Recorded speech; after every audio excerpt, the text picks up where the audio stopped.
thunderstorms. Highs in the mid-90s. Southwest winds 10 to 15 miles per hour. Chance of rain 30% in the morning, increasing to 50% in the afternoon. Thursday night, partly cloudy. A chance of showers and a slight chance of thunderstorms early in the evening, then a slight chance of showers in the evening. A chance of showers and a slight chance of thunderstorms after midnight. Lows in the upper 70s. South winds 5 to 10 miles per hour. Chance of rain 30% in the evening, increasing to 50% after midnight. Friday, partly cloudy early in the morning, then becoming mostly cloudy in the late morning and early afternoon, then becoming partly cloudy late in the afternoon. A chance of showers in the morning. A chance of thunderstorms. Showers likely in the afternoon. Highs in the lower 90s. South winds 10 to 15 miles per hour.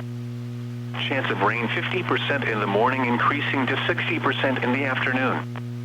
Heat index readings 104 to 109. Friday night, partly cloudy in the evening, then becoming mostly clear. Lows in the upper 70s. South winds 5 to 10 miles per hour. Saturday, partly cloudy. A chance of showers. A slight chance of thunderstorms in the morning, then a chance of thunderstorms in the afternoon. Highs in the lower 90s. Chance of rain 30% in the morning, increasing to 50% in the afternoon. Saturday night, partly cloudy. A 20% chance of showers and thunderstorms in the evening, then a 30% chance after midnight. Lows in the upper 70s. Sunday, partly cloudy in the morning, then becoming mostly cloudy. A 50% chance of showers and thunderstorms. Highs in the lower 90s. Sunday night, mostly cloudy in the evening, then becoming partly cloudy. A 30% chance of showers and thunderstorms. Lows around 80. Monday, partly cloudy with a 40% chance of showers and thunderstorms. Highs in the lower 90s. Monday night, partly cloudy. A 20% chance of showers and thunderstorms after midnight. Lows in the lower 80s. Tuesday, partly cloudy with a 20% chance of showers and thunderstorms. Highs in the lower 90s. Tuesday night, mostly clear. Lows around 80. Wednesday, partly cloudy in the morning, then mostly sunny with a 20% chance of showers and thunderstorms in the afternoon. Highs in the lower 90s. The coastal waters forecast for the following coastal location: Galveston Bay. Hurricane warning in effect. Tonight, tropical storm conditions with hurricane conditions possible. North winds 30 to 35 knots, becoming northwest after midnight. Gusts to 45 knots. Bay waters extremely rough. A chance of showers and a slight chance of thunderstorms in the evening, then showers likely and a chance of thunderstorms after midnight. Thursday, tropical storm conditions possible with hurricane conditions also possible. West winds 15 to 20 knots, becoming southwest 10 to 15 knots in the afternoon. Bay waters choppy, becoming slightly choppy in the afternoon. A chance of showers and thunderstorms. Thursday night, south winds 10 to 15 knots. Bay waters slightly choppy. A chance of showers and a slight chance of thunderstorms until early morning, then showers likely and a chance of thunderstorms late. Friday, south winds 10 to 15 knots. Bay waters slightly choppy. Showers likely and a chance of thunderstorms. Friday night, south winds 10 to 15 knots. Bay waters slightly choppy. A slight chance of showers after midnight. Saturday, south winds 5 to 10 knots. Bay waters smooth. A slight chance of thunderstorms in the morning. A chance of showers. A chance of thunderstorms in the afternoon. Saturday night, south winds 5 to 10 knots. Bay waters smooth. A slight chance of showers and thunderstorms in the evening, then a chance of showers and thunderstorms after midnight. Sunday, south winds 5 to 10 knots, increasing to 10 to 15 knots in the afternoon. Bay waters smooth, becoming slightly choppy in the afternoon. A chance of showers and thunderstorms. Sunday night, south winds 10 to 15 knots. Bay waters slightly choppy. A chance of showers and thunderstorms. Monday, south winds 10 to 15 knots. Bay waters slightly choppy. A chance of showers and thunderstorms. Monday night, south winds 10 to 15 knots. Waters slightly choppy. A slight chance of showers and thunderstorms after midnight. The coastal waters forecast for the following coastal location. Coastal waters from High Island to Freeport, Texas, out 20 nautical miles. Hurricane warning in effect. Tonight, tropical storm conditions with hurricane conditions possible. North wind 35 to 40 knots, becoming west after midnight. Gusts to 65 knots. Seas 8 to 11 feet with occasional seas up to 14 feet, subsiding to 6 to 8 feet with occasional seas up to 10 feet after midnight. A chance of showers and thunderstorms. Thursday, tropical storm conditions possible with hurricane conditions also possible. Southwest winds 20 to 25 knots, decreasing to around 15 knots in the afternoon. Seas 4 to 6 feet with occasional seas up to 7 feet, subsiding to 3 to 4 feet in the afternoon. A chance of showers and a slight chance of thunderstorms. Thursday night, south winds 10 to 15 knots, increasing to 15 to 20 knots after midnight. Seas 3 to 5 feet. A chance of showers and a slight chance of thunderstorms until early morning, then showers likely and a chance of thunderstorms late. Friday, south winds 10 to 15 knots. Seas 3 to 5 feet. Showers likely in the morning. A chance of thunderstorms. A chance of showers in the afternoon. Friday night, south winds 10 to 15 knots. Seas 3 to 4 feet. A slight chance of showers after midnight. Saturday, south winds around 10 knots. Seas 3 to 4 feet. A slight chance of thunderstorms in the morning. A chance of showers. A chance of thunderstorms in the afternoon. Saturday night, south winds 10 to 15 knots. Seas 2 to 4 feet. A slight chance of showers and thunderstorms in the evening. Then a chance of showers and thunderstorms after midnight. Sunday, south winds 10 to 15 knots. Seas 3 to 4 feet. A chance of showers and thunderstorms. Sunday night, south winds around 15 knots. Seas 4 to 5 feet with occasional seas up to 6 feet. A chance of showers and thunderstorms. Monday, south winds around 15 knots. Seas 4 to 5 feet with occasional seas up to 6 feet.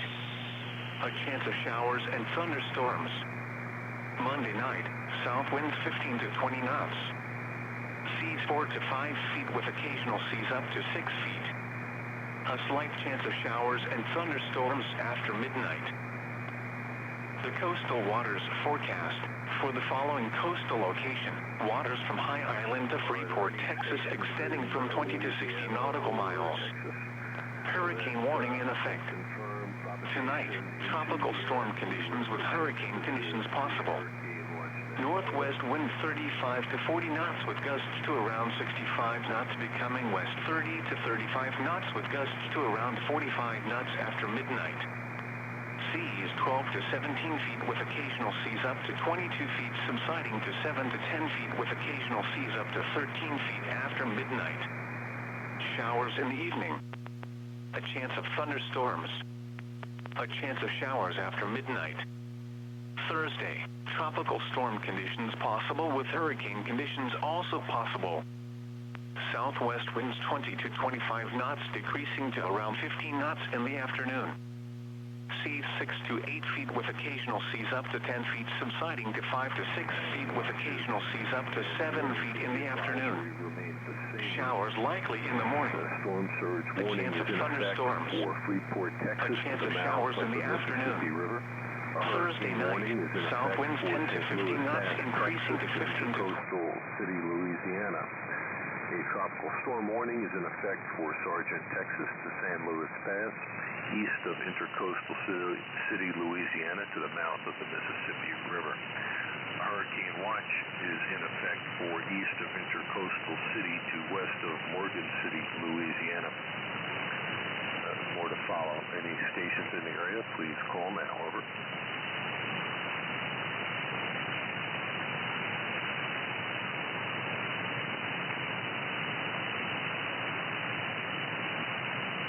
The location of Hurricane Laura was 29 degrees north, 93.2 degrees west at 0300. The position is estimated to be accurate within 15 nautical miles. The storm was moving to the north-northwest or 340 degrees at 13 knots. The estimated minimum central pressure was 939 millibars, which is a significant drop. But the wind speeds are estimated to be at 130 knots with gusts to 160 knots, which remains about the same. It's anticipated that if the pressure stays that low, the winds will probably increase before landfall. More to follow. This is a Hurricane Watch Net. We're listening. Over.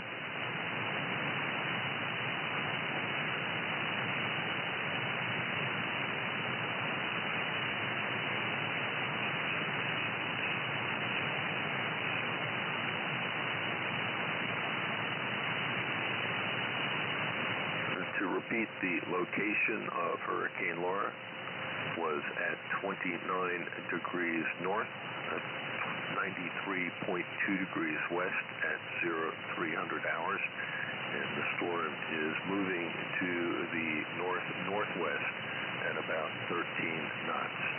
This is the Hurricane Watch Net. We're listening for any stations in Louisiana or Texas. Over.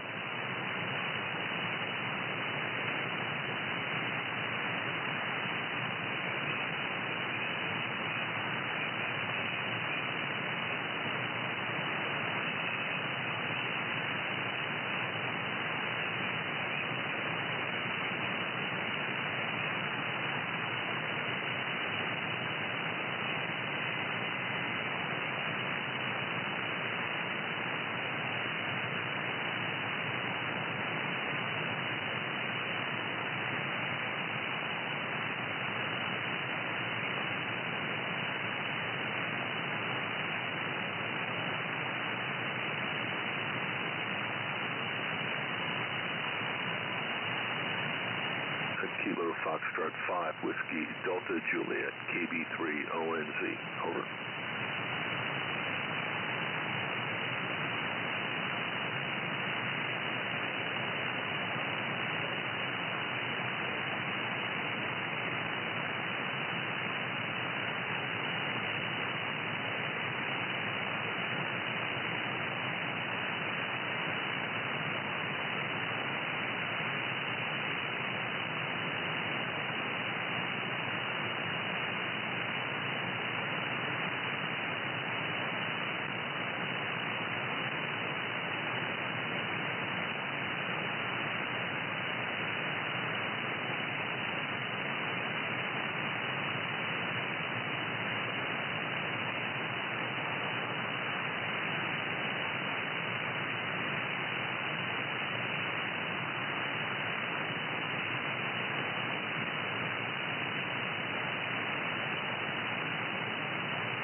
local Atlantic.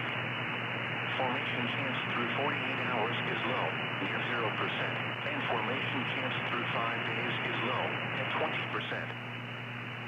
A tropical storm warning remains in effect for the following counties in Texas: Brazoria, Harris, Montgomery, San Jacinto, Trinity, and Walker. A tropical storm warning has been canceled for the following counties in Texas: Fort Bend, Grimes, Madison, and Waller.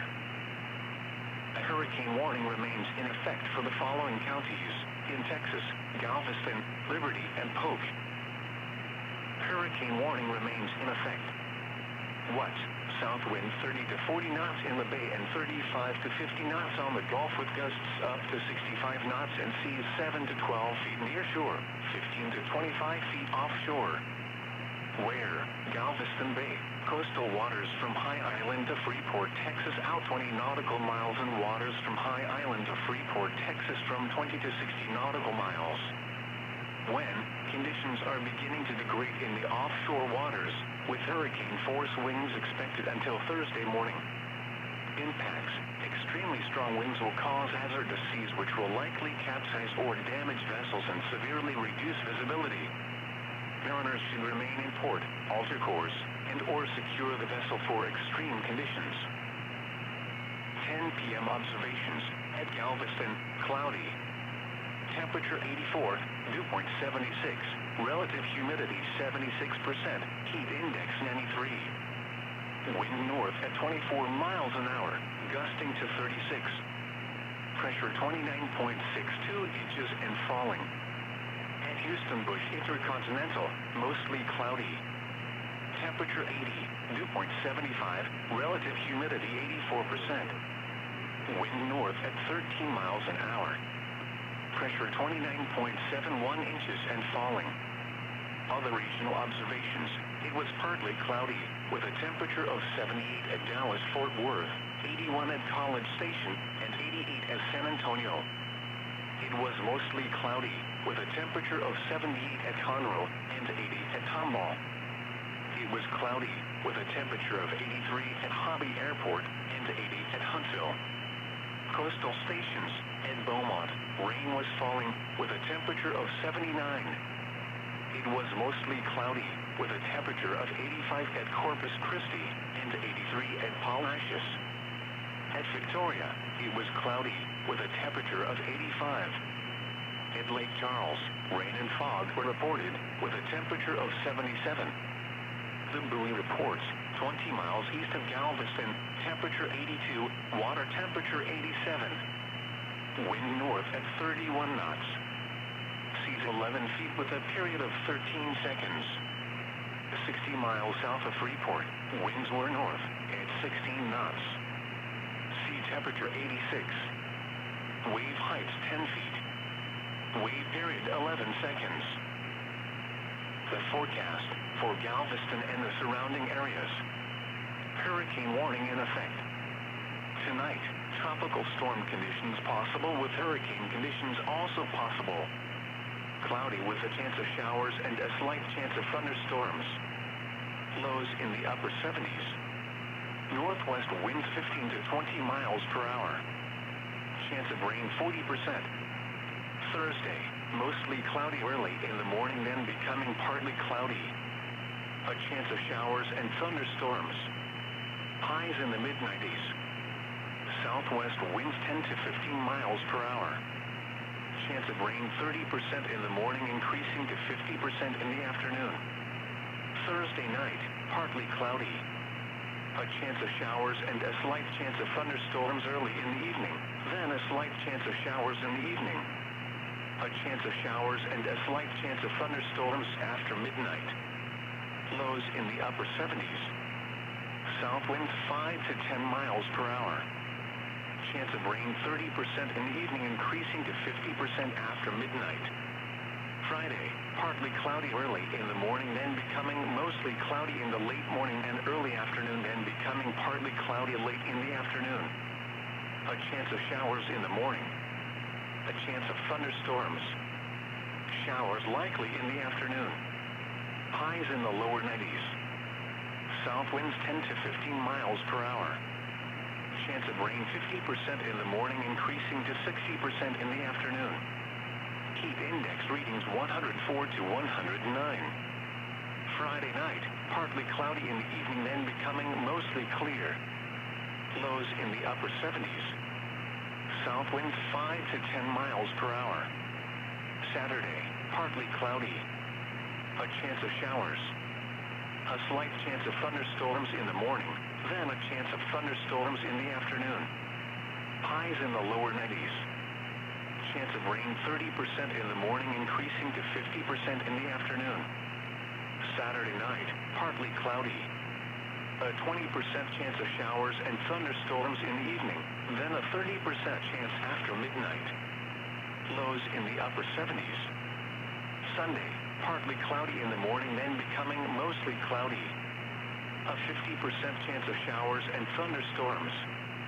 Highs in the lower 90s. Sunday night, mostly cloudy in the evening, then becoming partly cloudy. A 30% chance of showers and thunderstorms. Lows around 80. Monday, partly cloudy with a 40% chance of showers and thunderstorms. Highs in the lower 90s. Monday night, partly cloudy. A 20% chance of showers and thunderstorms after midnight. Lows in the lower 80s. Tuesday, partly cloudy with a 20% chance of showers and thunderstorms. Highs in the lower 90s. Tuesday night, mostly clear. Lows around 80. Wednesday, partly cloudy in the morning, then mostly sunny with a 20% chance of showers and thunderstorms in the afternoon. Highs in the lower 90s. The coastal waters forecast for the following coastal location: Galveston Bay. Hurricane warning in effect.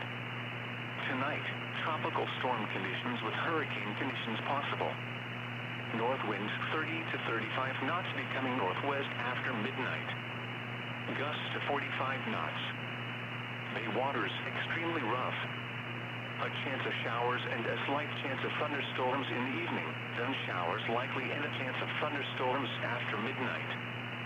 Thursday, tropical storm conditions possible with hurricane conditions also possible.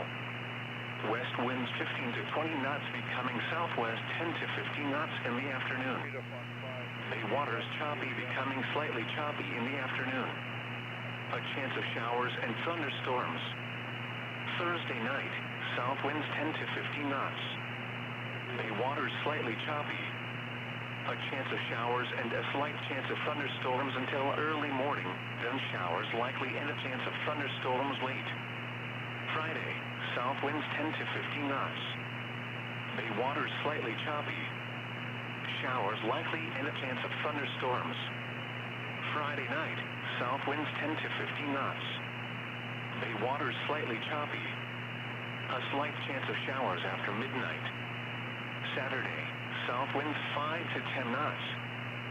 Bay waters smooth. A slight chance of thunderstorms in the morning. A chance of showers. A chance of thunderstorms in the afternoon. Saturday night, south winds 5 to 10 knots. Bay waters smooth. A slight chance of showers and thunderstorms in the evening, then a chance of showers and thunderstorms after midnight. Sunday, south winds 5 to 10 knots, increasing to 10 to 15 knots in the afternoon. Bay waters smooth, becoming slightly choppy in the afternoon. A chance of showers and thunderstorms. Sunday night, south winds 10 to 15 knots. Bay waters slightly choppy. A chance of showers and thunderstorms. Monday, south winds 10 to 15 knots. Bay waters slightly choppy. A chance of showers and thunderstorms. Monday night, south winds 10 to 15 knots. Bay waters slightly choppy. A slight chance of showers and thunderstorms after midnight. The coastal waters forecast for the following coastal location: Galveston Bay. Hurricane warning in effect. Rest of tonight, tropical storm conditions expected with hurricane conditions possible. North winds 25 to 30 knots, becoming northwest after midnight. Gusts to 45 knots. Bay waters very rough. A slight chance of showers in the late evening and early morning, then a chance of showers and thunderstorms late. Thursday, tropical storm conditions possible early. West winds 15 to 20 knots becoming southwest 10 to 15 knots in the afternoon. Bay waters choppy becoming slightly choppy in the afternoon. A slight chance of showers and thunderstorms in the morning, then a chance of showers and thunderstorms in the afternoon. Thursday night, southwest winds 10 to 15 knots. Bay waters slightly choppy. A chance of showers and a slight chance of thunderstorms until early morning, then showers likely and a chance of thunderstorms late. Friday, south winds 10 to 15 knots. Bay waters slightly choppy. Showers likely and a chance of thunderstorms. Friday night, south winds 10 to 15 knots decreasing to 5 to 10 knots after midnight. Bay waters slightly choppy becoming smooth after midnight. A slight chance of showers after midnight. Saturday, south winds 5 to 10 knots. Bay waters smooth. A slight chance of thunderstorms in the morning. A chance of showers. A chance of thunderstorms in the afternoon. Saturday night, south winds 5 to 10 knots. Bay waters smooth. A slight chance of showers and thunderstorms in the evening, then a chance of showers and thunderstorms after midnight. Sunday, south winds 5 to 10 knots increasing to 10 to 15 knots in the afternoon. Bay waters smooth becoming slightly choppy in the afternoon. A chance of showers and thunderstorms. Sunday night, south winds 10 to 15 knots. Bay waters slightly choppy. A chance of showers and thunderstorms. Monday, south winds 10 to 15 knots. Bay waters slightly choppy. A chance of showers and thunderstorms. Monday night, south winds 10 to 15 knots. Bay waters slightly choppy. A slight chance of showers and thunderstorms after midnight. The coastal waters forecast for the following coastal location. Coastal waters from High Island to Freeport, Texas out 20 nautical miles. Hurricane warning in effect. West of tonight, tropical storm conditions with hurricane conditions possible. North wind 35 to 40 knots becoming northwest 30 to 35 knots after midnight. Gusts to 50 knots. Seas 8 to 12 feet with occasional seas up to 15 feet subsiding to 7 to 10 feet with occasional seas up to 12 feet after midnight. A chance of showers in the late evening and early morning. A chance of thunderstorms. A slight chance of showers late. Thursday, tropical storm conditions possible early. West winds 20 to 25 knots becoming southwest 15 to 20 knots in the afternoon. Seas 4 to 6 feet with occasional seas up to 7 feet. A slight chance of showers in the morning. A slight chance of thunderstorms. A chance of showers in the afternoon. Thursday night, south winds 15 to 20 knots. Seas 3 to 5 feet. A chance of showers and a slight chance of thunderstorms until early morning, then showers likely and a chance of thunderstorms late. Friday, south winds 10 to 15 knots. Seas 3 to 5 feet. Showers likely in the morning. A chance of thunderstorms. A chance of showers in the afternoon. Friday night, south winds 10 to 15 knots. Seas 3 to 4 feet. A slight chance of showers after midnight. Saturday, south winds around 10 knots. Seas 3 to 4 feet. A slight chance of thunderstorms in the morning. A chance of showers. A chance of thunderstorms in the afternoon. Saturday night, south winds 10 to 15 knots. Seas 2 to 4 feet. A slight chance of showers and thunderstorms in the evening, then a chance of showers and thunderstorms after midnight. Sunday, south winds 10 to 15 knots. Seas 3 to 4 feet. A chance of showers and thunderstorms. Sunday night, south winds around 15 knots. Seas 4 to 5 feet with occasional seas up to 6 feet. A chance of showers and thunderstorms. Monday, south winds around 15 knots. Seas 4 to 5 feet with occasional seas up to 6 feet. A chance of showers and thunderstorms. Monday night, south winds 15 to 20 knots. Seas 4 to 5 feet with occasional seas up to 6 feet. A slight chance of showers and thunderstorms after midnight.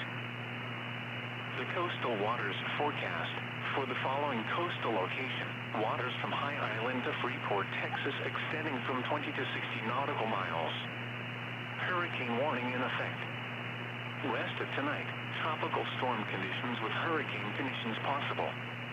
Northwest wind 35 to 40 knots with gusts to around 55 knots, becoming west 30 to 35 knots with gusts to around 45 knots after midnight. Seas 11 to 16 feet with occasional seas up to 19 feet, subsiding to 9 to 12 feet with occasional seas up to 15 feet after midnight.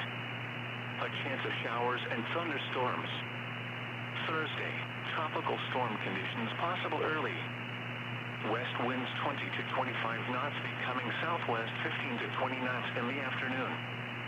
Seas 6 to 10 feet with occasional seas up to 12 feet, subsiding to 5 to 7 feet with occasional seas up to 8 feet in the afternoon.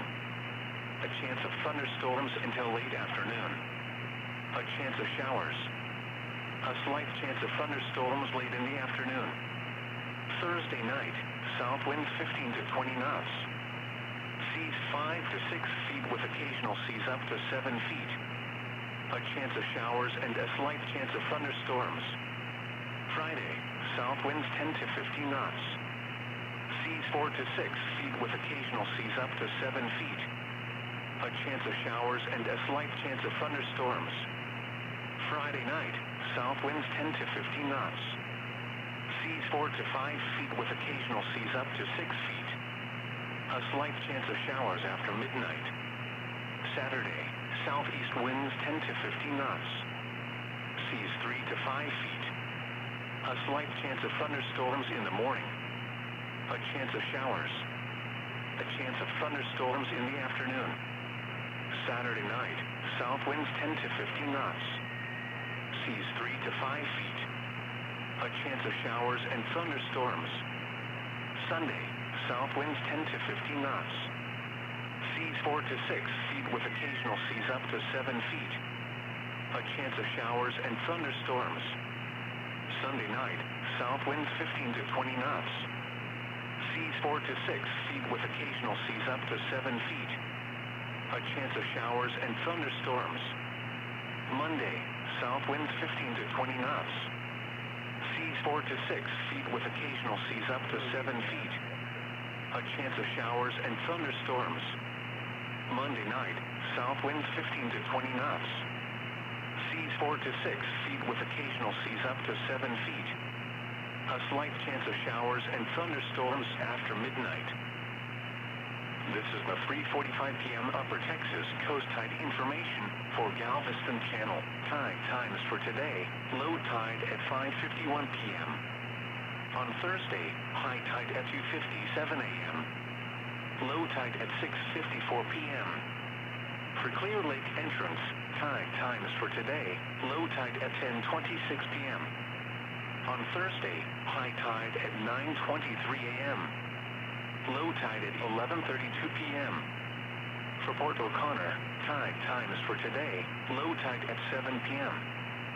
On Thursday, high tide at 7:17 a.m. Low tide at 8:09 p.m. The water temperature at Galveston Bay entrance was 86 degrees. Here is the latest advisory on Hurricane Laura, issued by the National Hurricane Center at 7 p.m. Central Daylight Time. Winds increasing as extremely dangerous Hurricane Laura takes aim at the northwest Gulf Coast. Catastrophic storm surge, extreme winds, and flash flooding expected along the northwest Gulf Coast tonight. At 7 p.m. Central Daylight Time, the eye of Hurricane Laura was located near latitude 28.4 north, longitude 92.9 west, or about 190 miles south of Lake Charles, Louisiana, and also about 190 miles south-southeast of Port Arthur, Texas. Laura is moving toward the north-northwest near 15 miles per hour. A turn toward the north is expected overnight, and a northward motion should continue on Thursday. A northeastward to east-northeastward motion is expected Thursday night and Friday. On the forecast track, Laura will approach the upper Texas and southwest Louisiana coasts this evening and move inland within the area tonight. The center of Laura is forecast to move over northwestern Louisiana tomorrow, across Arkansas Thursday night, and over the mid-Mississippi Valley on Friday. Reports from a NOAA Hurricane Hunter aircraft indicate that the maximum sustained winds have increased to near 150 miles per hour with higher gusts. Laura is an extremely dangerous Category 4 hurricane on the Saffir-Simpson hurricane wind scale. Some additional strengthening is possible tonight before Laura reaches the northwest Gulf Coast overnight. Rapid weakening is expected after Laura moves inland. Hurricane force winds extend outward up to 60 miles from the center, and tropical storm force winds extend outward up to 205 miles. A sustained wind of 48 miles per hour was recently reported at Cypremort Point, Louisiana, on Vermilion Bay. The minimum central pressure estimated from NOAA Hurricane Hunter aircraft observations is 940 millibars, or 27.76 inches. The next advisory on Hurricane Laura will be issued by the National Hurricane Center at 10 p.m. Central Daylight Time. This is your NOAA weather radio station KHP40, operating on a frequency of 162.55 megahertz from the National Weather Service office in League City, Texas. The transmitter and antenna for this station are located in Hitchcock, Texas. Here is the latest tropical weather outlook for the North Atlantic, Caribbean Sea, and the Gulf of Mexico, issued by the National Hurricane Center at 7 p.m. Central Daylight Time. The National Hurricane Center is issuing advisories on Powell Hurricane Laura, located just offshore the southwestern coast of Louisiana. Elsewhere in the tropics, a westward moving tropical wave located just off the west coast of Africa about 400 miles east-southeast of the Cabo Verde Islands is producing disorganized shower activity. Although environmental conditions are not expected to be conducive for development during the next couple of days, they are forecast to gradually become more favorable over the weekend and into early next week when the wave moves into the central and western tropical Atlantic. Formation chance through 48 hours is low, near 0%, and formation chance through 5 days is low, at 20%. A tropical storm warning remains in effect for the following counties: in Texas, Brazoria, Harris, Montgomery, San Jacinto, Trinity, and Walker. A tropical storm warning has been canceled for the following counties: in Texas, Fort Bend, Grimes, Madison, and Waller. A hurricane warning remains in effect for the following counties: in Texas, Galveston, Liberty, and Polk. Hurricane warning remains in effect. What? South wind 30 to 40 knots in the bay and 35 to 50 knots on the Gulf, with gusts up to 65 knots and seas 7 to 12 feet near shore, 15 to 25 feet offshore. Where? Galveston Bay, coastal waters from High Island to Freeport, Texas, out 20 nautical miles, and waters from High Island to Freeport, Texas, from 20 to 60 nautical miles. When? Conditions are beginning to degrade in the offshore waters, with hurricane force winds expected until Thursday morning. Impacts: extremely strong winds will cause hazardous seas which will likely capsize or damage vessels and severely reduce visibility. Mariners should remain in port, alter course, and or secure the vessel for extreme conditions. 10 p.m. observations at Galveston: cloudy. Temperature 84, dew point 76, relative humidity 76%, heat index 93. Wind north at 24 miles an hour, gusting to 36. Pressure 29.62 inches and falling. At Houston Bush Intercontinental, mostly cloudy. Temperature 80, dew point 75, relative humidity 84%. Wind north at 13 miles an hour. Pressure 29.71 inches and falling.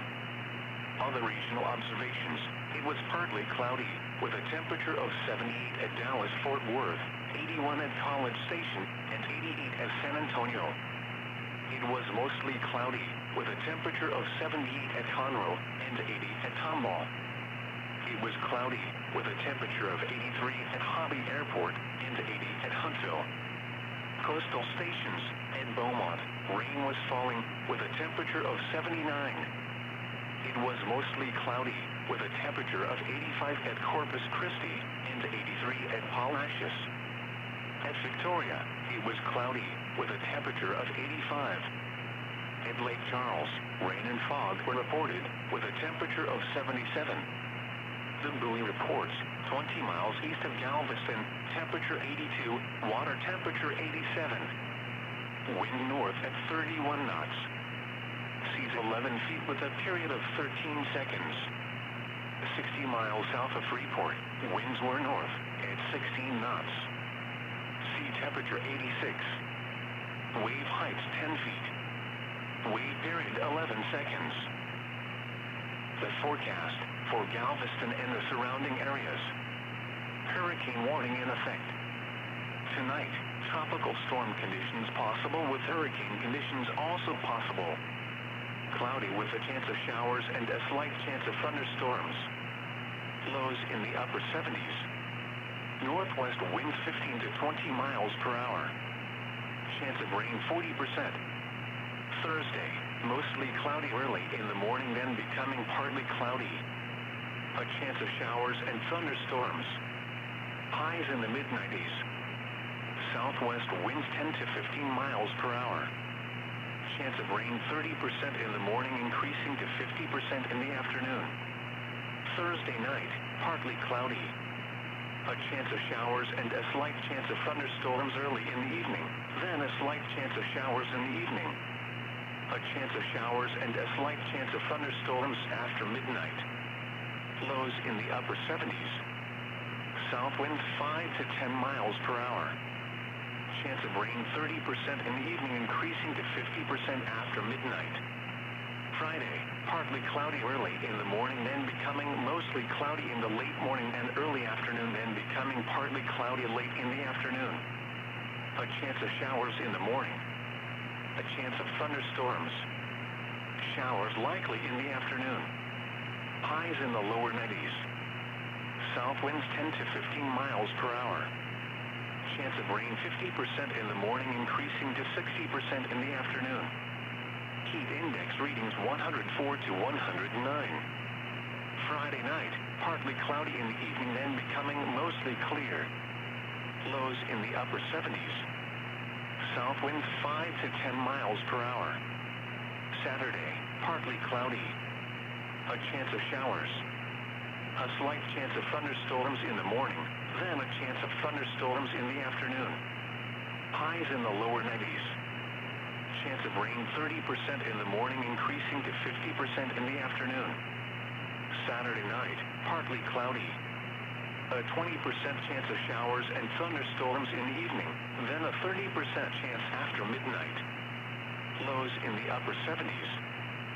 Sunday, partly cloudy in the morning, then becoming mostly cloudy. A 50% chance of showers and thunderstorms. Highs in the lower 90s. Sunday night, mostly cloudy in the evening, then becoming partly cloudy. A 30% chance of showers and thunderstorms. Lows around 80. Monday, partly cloudy with a 40% chance of showers and thunderstorms.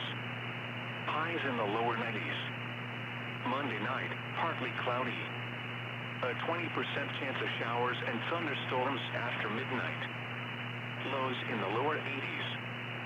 Tuesday, partly cloudy with a 20% chance of showers and thunderstorms. Highs in the lower 90s. Tuesday night, mostly clear. Lows around 80. Wednesday, partly cloudy in the morning, then mostly sunny with a 20% chance of showers and thunderstorms in the afternoon. Highs in the lower 90s. The coastal waters forecast for the following coastal location: Galveston Bay. Hurricane warning in effect. Rest of tonight, tropical storm conditions expected with hurricane conditions possible. North winds 25 to 30 knots, becoming northwest after midnight. Gusts to 45 knots. Bay waters very rough. A slight chance of showers in the late evening and early morning, then a chance of showers and thunderstorms late. Thursday, tropical storm conditions possible early. West winds 15 to 20 knots becoming southwest 10 to 15 knots in the afternoon. Bay waters choppy becoming slightly choppy in the afternoon. A slight chance of showers and thunderstorms in the morning, then a chance of showers and thunderstorms in the afternoon. Thursday night, southwest winds 10 to 15 knots. Bay waters slightly choppy. A chance of showers and a slight chance of thunderstorms until early morning, then showers likely and a chance of thunderstorms late. Friday, south winds 10 to 15 knots. Bay waters slightly choppy. Showers likely and a chance of thunderstorms. Friday night, south winds 10 to 15 knots decreasing to 5 to 10 knots after midnight. Bay waters slightly choppy becoming smooth after midnight. A slight chance of showers after midnight. Saturday, south winds 5 to 10 knots. Bay waters smooth. A slight chance of thunderstorms in the morning. A chance of showers. A chance of thunderstorms in the afternoon. Saturday night, south winds 5 to 10 knots. Bay waters smooth. A slight chance of showers and thunderstorms in the evening, then a chance of showers and thunderstorms after midnight. Sunday, south winds 5 to 10 knots increasing to 10 to 15 knots in the afternoon. Bay waters smooth becoming slightly choppy in the afternoon. A chance of showers and thunderstorms. Sunday night, south winds 10 to 15 knots. Bay waters slightly choppy. A chance of showers and thunderstorms. Monday, south winds 10 to 15 knots. Bay waters slightly choppy. A chance of showers and thunderstorms. Monday night, south winds 10 to 15 knots. Bay waters slightly choppy.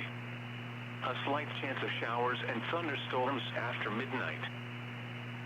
The coastal waters forecast for the following coastal location. Coastal waters from High Island to Freeport, Texas out 20 nautical miles. Hurricane warning in effect. Rest of tonight, tropical storm conditions with hurricane conditions possible. North wind 35 to 40 knots becoming northwest 30 to 35 knots after midnight. Gusts to 50 knots. Seas 8 to 12 feet with occasional seas up to 15 feet subsiding to 7 to 10 feet with occasional seas up to 12 feet after midnight. A chance of showers in the late evening and early morning. A chance of thunderstorms. A slight chance of showers late.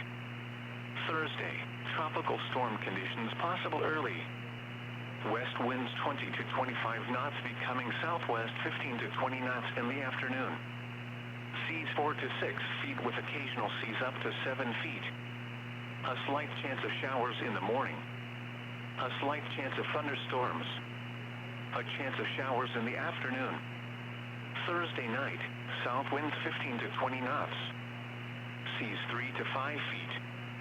A chance of showers and a slight chance of thunderstorms until early morning, then showers likely and a chance of thunderstorms late. Friday, south winds 10 to 15 knots.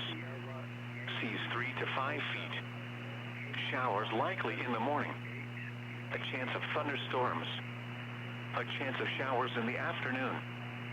Friday night, south winds 10 to 15 knots. Seas 3 to 4 feet. A slight chance of showers after midnight. Saturday, south winds around 10 knots. Seas 3 to 4 feet. A slight chance of thunderstorms in the morning. A chance of showers. A chance of thunderstorms in the afternoon. Saturday night, south winds 10 to 15 knots. Seas 2 to 4 feet. A slight chance of showers and thunderstorms in the evening, then a chance of showers and thunderstorms after midnight. Sunday, south winds 10 to 15 knots. Seas 3 to 4 feet. A chance of showers and thunderstorms. Sunday night, south winds around 15 knots. Seas 4 to 5 feet with occasional seas up to 6 feet. A chance of showers and thunderstorms. Monday, south winds around 15 knots. Seas 4 to 5 feet with occasional seas up to 6 feet. A chance of showers and thunderstorms. Monday night, south winds 15 to 20 knots. Seas 4 to 5 feet with occasional seas up to 6 feet. A slight chance of showers and thunderstorms after midnight. The coastal waters forecast for the following coastal location: waters from High Island to Freeport, Texas, extending from 20 to 60 nautical miles. Hurricane warning in effect. Rest of tonight, tropical storm conditions with hurricane conditions possible. Northwest wind 35 to 40 knots with gusts to around 55 knots, becoming west 30 to 35 knots with gusts to around 45 knots after midnight. Seas 11 to 16 feet with occasional seas up to 19 feet, subsiding to 9 to 12 feet with occasional seas up to 15 feet after midnight. A chance of showers and thunderstorms. Thursday, tropical storm conditions possible early. West winds 20 to 25 knots, becoming southwest 15 to 20 knots in the afternoon. Seas 6 to 10 feet with occasional seas up to 12 feet, subsiding to 5 to 7 feet with occasional seas up to 8 feet in the afternoon. A chance of thunderstorms until late afternoon. A chance of showers. A slight chance of thunderstorms late in the afternoon. Thursday night, south winds 15 to 20 knots. Seas 5 to 6 feet with occasional seas up to 7 feet. A chance of showers and a slight chance of thunderstorms. Friday, south winds 10 to 15 knots. Seas 4 to 6 feet with occasional seas up to 7 feet. A chance of showers and a slight chance of thunderstorms. Friday night, south winds 10 to 15 knots. Seas 4 to 5 feet with occasional seas up to 6 feet. A slight chance of showers after midnight. Saturday, southeast winds 10 to 15 knots. Seas 3 to 5 feet. A slight chance of thunderstorms in the morning. A chance of showers. A chance of thunderstorms in the afternoon. Saturday night, south winds 10 to 15 knots. Seas 3 to 5 feet. A chance of showers and thunderstorms. Sunday, south winds 10 to 15 knots. Seas 4 to 6 feet with occasional seas up to 7 feet. A chance of showers and thunderstorms. Sunday night, south winds 15 to 20 knots. Seas 4 to 6 feet with occasional seas up to 7 feet. A chance of showers and thunderstorms. Monday, south winds 15 to 20 knots. Seas 4 to 6 feet with occasional seas up to 7 feet. A chance of showers and thunderstorms. Monday night, south winds 15 to 20 knots. Seas 4 to 6 feet with occasional seas up to 7 feet. A slight chance of showers and thunderstorms after midnight. This is the 3:45 p.m. Upper Texas Coast Tide information for Galveston Channel. Tide times for today: low tide at 5:51 p.m. On Thursday, high tide at 2:57 a.m. Low tide at 6:54 p.m. For Clear Lake entrance, tide times for today: low tide at 10:26 p.m. On Thursday, high tide at 9:23 a.m. Low tide at 11:32 p.m. For Port O'Connor, tide times for today: low tide at 7 p.m. On Thursday, high tide at 7:17 a.m. Low tide at 8:09 p.m. The water temperature at Galveston Bay entrance was 86 degrees. Here is the latest advisory on Hurricane Laura, issued by the National Hurricane Center at 7 p.m. Central Daylight Time. Winds increasing as extremely dangerous Hurricane Laura takes aim at the northwest Gulf Coast. Catastrophic storm surge, extreme winds, and flash flooding expected along the northwest Gulf Coast tonight. At 7 p.m. Central Daylight Time, the eye of Hurricane Laura was located near latitude 28.4 north, longitude 92.9 west, or about 190 miles south of Lake Charles, Louisiana, and also about 190 miles south-southeast of Port Arthur, Texas. Laura is moving toward the north-northwest near 15 miles per hour. A turn toward the north is expected overnight, and a northward motion should continue on Thursday. A northeastward to east-northeastward motion is expected Thursday night and Friday. On the forecast track, Laura will approach the upper Texas and southwest Louisiana coasts this evening and move inland within the area tonight. The center of Laura is forecast to move over northwestern Louisiana tomorrow, across Arkansas Thursday night, and over the mid-Mississippi Valley on Friday. Reports from a NOAA Hurricane Hunter aircraft indicate that the maximum sustained winds have increased to near 150 miles per hour with higher gusts. Laura is an extremely dangerous Category 4 hurricane on the Saffir-Simpson hurricane wind scale. Some additional strengthening is possible tonight before Laura reaches the northwest Gulf Coast overnight. Rapid weakening is expected after Laura moves inland. Hurricane force winds extend outward up to 60 miles from the center, and tropical storm force winds extend outward up to 205 miles. A sustained wind of 48 miles per hour was recently reported at Cypremort Point, Louisiana, on Vermilion Bay. The minimum central pressure estimated from NOAA Hurricane Hunter aircraft observations is 940 millibars, or 27.76 inches. The next advisory on Hurricane Laura will be issued by the National Hurricane Center at 10 p.m. Central Daylight Time. Here is the latest tropical weather outlook for the North Atlantic, Caribbean Sea, and the Gulf of Mexico, issued by the National Hurricane Center at 7 p.m. Central Daylight Time. The National Hurricane Center is issuing advisories on Powell Hurricane Laura, located just offshore the southwestern coast of Louisiana. Elsewhere in the tropics, a westward moving tropical wave located just off the west coast of Africa about 400 miles east-southeast of the Cabo Verde Islands is producing disorganized shower activity. Although environmental conditions are not expected to be conducive for development during the next couple of days, they are forecast to gradually become more favorable over the weekend and into early next week when the wave moves into the central and western tropical Atlantic. Formation chance through 48 hours is low, near 0%, and formation chance through 5 days is low, at 20%. A tropical storm warning remains in effect for the following counties: in Texas, Brazoria, Harris, Montgomery, San Jacinto, Trinity, and Walker. A hurricane warning remains in effect for the following counties: in Texas, Galveston, Liberty, and Polk.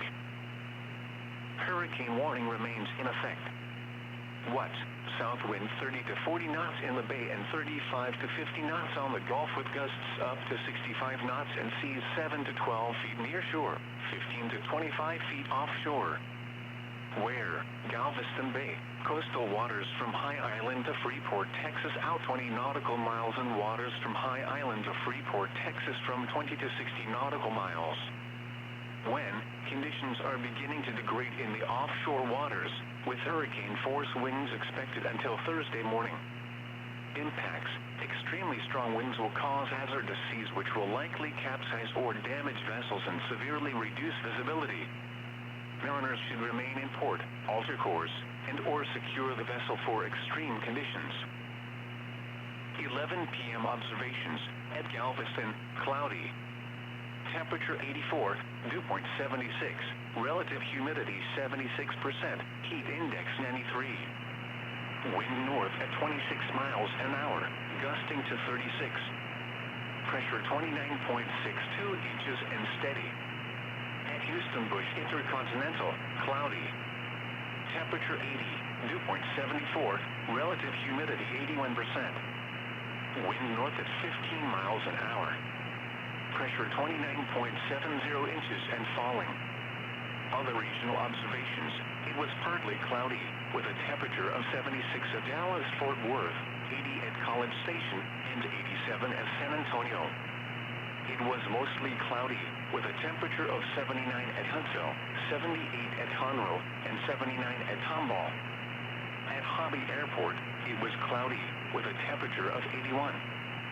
Coastal stations: it was mostly cloudy, with a temperature of 84 at Corpus Christi, 82 at Victoria, and 79 at Palacios. At Lake Charles, rain and fog were reported, with a temperature of 77. At Beaumont, rain and fog were reported, with a temperature of 77.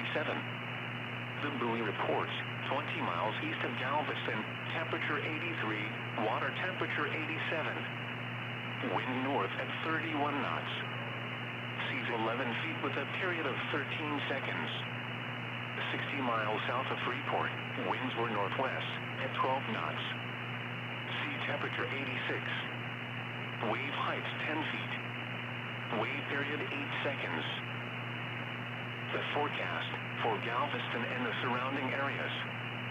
Hurricane warning in effect. Tonight, tropical storm conditions possible with hurricane conditions also possible.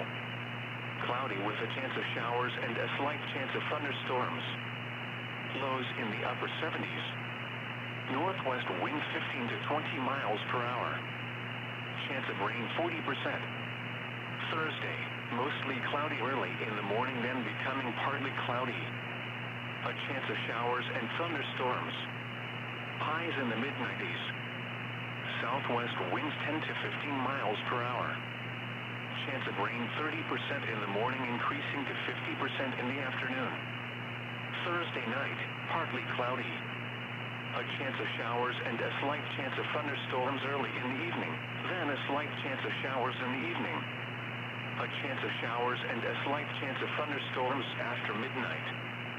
Lows in the upper 70s. South winds 5 to 10 miles per hour. Chance of rain 30% in the evening, increasing to 50% after midnight. Friday, partly cloudy early in the morning, then becoming mostly cloudy in the late morning and early afternoon, then becoming partly cloudy late in the afternoon. A chance of showers in the morning. A chance of thunderstorms. Showers likely in the afternoon. Highs in the lower 90s. South winds 10 to 15 miles per hour. Chance of rain 50% in the morning, increasing to 60% in the afternoon. Heat index readings 104 to 109. Friday night, partly cloudy in the evening, then becoming mostly clear. Lows in the upper 70s. South winds 5 to 10 miles per hour. Saturday, partly cloudy. A chance of showers. A slight chance of thunderstorms in the morning, then a chance of thunderstorms in the afternoon. Highs in the lower 90s. Chance of rain 30% in the morning, increasing to 50% in the afternoon. Saturday night, partly cloudy. A 20% chance of showers and thunderstorms in the evening, then a 30% chance after midnight. Lows in the upper 70s. Sunday, partly cloudy in the morning, then becoming mostly cloudy. A 50% chance of showers and thunderstorms. Highs in the lower 90s. Sunday night, mostly cloudy in the evening, then becoming partly cloudy. A 30% chance of showers and thunderstorms. Lows around 80. Monday, partly cloudy with a 40% chance of showers and thunderstorms. Highs in the lower 90s. Monday night, partly cloudy. A 20% chance of showers and thunderstorms after midnight. Lows in the lower 80s. Tuesday, partly cloudy with a 20% chance of showers and thunderstorms. Highs in the lower 90s. Tuesday night, mostly clear. Lows around 80. Wednesday, partly cloudy in the morning, then mostly sunny with a 20% chance of showers and thunderstorms in the afternoon. Highs in the lower 90s. The coastal waters forecast for the following coastal location: Galveston Bay. Hurricane warning in effect. Rest of tonight, tropical storm conditions expected with hurricane conditions possible. North winds 25 to 30 knots, becoming northwest after midnight. Gusts to 45 knots. Bay waters very rough. A slight chance of showers in the late evening and early morning, then a chance of showers and thunderstorms late. Thursday, tropical storm conditions possible early. West winds 15 to 20 knots, becoming southwest 10 to 15 knots in the afternoon. Bay waters choppy, becoming slightly choppy in the afternoon. A slight chance of showers and thunderstorms in the morning, then a chance of showers and thunderstorms in the afternoon. Thursday night, southwest winds 10 to 15 knots. Bay waters slightly choppy. A chance of showers and a slight chance of thunderstorms until early morning, then showers likely and a chance of thunderstorms late. Friday, south winds 10 to 15 knots. Bay waters slightly choppy. Showers likely and a chance of thunderstorms. Friday night, south winds 10 to 15 knots decreasing to 5 to 10 knots after midnight. Bay waters slightly choppy becoming smooth after midnight. A slight chance of showers after midnight. Saturday, south winds 5 to 10 knots. Bay waters smooth. A slight chance of thunderstorms in the morning. A chance of showers. A chance of thunderstorms in the afternoon. Saturday night, south winds 5 to 10 knots. Bay waters smooth. A slight chance of showers and thunderstorms in the evening, then a chance of showers and thunderstorms after midnight. Sunday, south winds 5 to 10 knots increasing to 10 to 15 knots in the afternoon. Bay waters smooth becoming slightly choppy in the afternoon. A chance of showers and thunderstorms. Sunday night, south winds 10 to 15 knots. Bay waters slightly choppy. A chance of showers and thunderstorms. Monday, south winds 10 to 15 knots. Bay waters slightly choppy. A chance of showers and thunderstorms. Monday night, south winds 10 to 15 knots. Bay waters slightly choppy. A slight chance of showers and thunderstorms after midnight. The coastal waters forecast for the following coastal location. Coastal waters from High Island to Freeport, Texas, out 20 nautical miles. Hurricane warning in effect. Rest of tonight, tropical storm conditions with hurricane conditions possible. North wind 35 to 40 knots becoming northwest 30 to 35 knots after midnight. Gusts to 50 knots. Seas 8 to 12 feet with occasional seas up to 15 feet, subsiding to 7 to 10 feet with occasional seas up to 12 feet after midnight. A chance of showers in the late evening and early morning. A chance of thunderstorms. A slight chance of showers late. Thursday, tropical storm conditions possible early. West winds 20 to 25 knots becoming southwest 15 to 20 knots in the afternoon. Seas 4 to 6 feet with occasional seas up to 7 feet.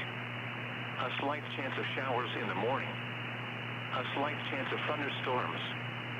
A chance of showers in the afternoon. Thursday night, south winds 15 to 20 knots. Seas 3 to 5 feet. A chance of showers and a slight chance of thunderstorms until early morning, then showers likely and a chance of thunderstorms late. Friday, south winds 10 to 15 knots. Seas 3 to 5 feet. Showers likely in the morning. A chance of thunderstorms. A chance of showers in the afternoon. Friday night, south winds 10 to 15 knots. Seas 3 to 4 feet. A slight chance of showers after midnight. Saturday, south winds around 10 knots. Seas 3 to 4 feet. A slight chance of thunderstorms in the morning. A chance of showers. A chance of thunderstorms in the afternoon. Saturday night, south winds 10 to 15 knots. Seas 2 to 4 feet. A slight chance of showers and thunderstorms in the evening, then a chance of showers and thunderstorms after midnight. Sunday, south winds 10 to 15 knots. Seas 3 to 4 feet. A chance of showers and thunderstorms. Sunday night, south winds around 15 knots. Seas 4 to 5 feet with occasional seas up to 6 feet. A chance of showers and thunderstorms. Monday, south winds around 15 knots. Seas 4 to 5 feet with occasional seas up to 6 feet. A chance of showers and thunderstorms. Monday night, south winds 15 to 20 knots. Seas 4 to 5 feet with occasional seas up to 6 feet. A slight chance of showers and thunderstorms after midnight. The coastal waters forecast for the following coastal location. Waters from High Island to Freeport, Texas, extending from 20 to 60 nautical miles. hurricane warning in effect. Rest of tonight, tropical storm conditions with hurricane conditions possible. Northwest winds 35 to 40 knots with gusts to around 55 knots, becoming west 30 to 35 knots with gusts to around 45 knots after midnight. Seas 11 to 16 feet with occasional seas up to 19 feet, subsiding to 9 to 12 feet with occasional seas up to 15 feet after midnight. A chance of showers and thunderstorms. Thursday, tropical storm conditions possible early. West winds 20 to 25 knots, becoming southwest 15 to 20 knots in the afternoon. Seas 6 to 10 feet with occasional seas up to 12 feet, subsiding to 5 to 7 feet with occasional seas up to 8 feet in the afternoon. A chance of thunderstorms until late afternoon. A chance of showers. A slight chance of thunderstorms late in the afternoon. Thursday night, south winds 15 to 20 knots.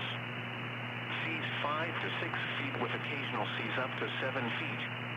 A chance of showers and a slight chance of thunderstorms. Friday, south winds 10 to 15 knots. Seas 4 to 6 feet with occasional seas up to 7 feet. A chance of showers and a slight chance of thunderstorms. Friday night, south winds 10 to 15 knots. Seas 4 to 5 feet with occasional seas up to 6 feet. A slight chance of showers after midnight. Saturday, southeast winds 10 to 15 knots. Seas 3 to 5 feet. A slight chance of thunderstorms in the morning. A chance of showers. A chance of thunderstorms in the afternoon. Saturday night, south winds 10 to 15 knots. Seas 3 to 5 feet. A chance of showers and thunderstorms. Sunday, south winds 10 to 15 knots. Seas 4 to 6 feet with occasional seas up to 7 feet. A chance of showers and thunderstorms. Sunday night, south winds 15 to 20 knots. Seas 4 to 6 feet with occasional seas up to 7 feet. A chance of showers and thunderstorms. Monday, south winds 15 to 20 knots. Seas 4 to 6 feet with occasional seas up to 7 feet. A chance of showers and thunderstorms. Monday night, south winds 15 to 20 knots. Seas 4 to 6 feet with occasional seas up to 7 feet. A slight chance of showers and thunderstorms after midnight.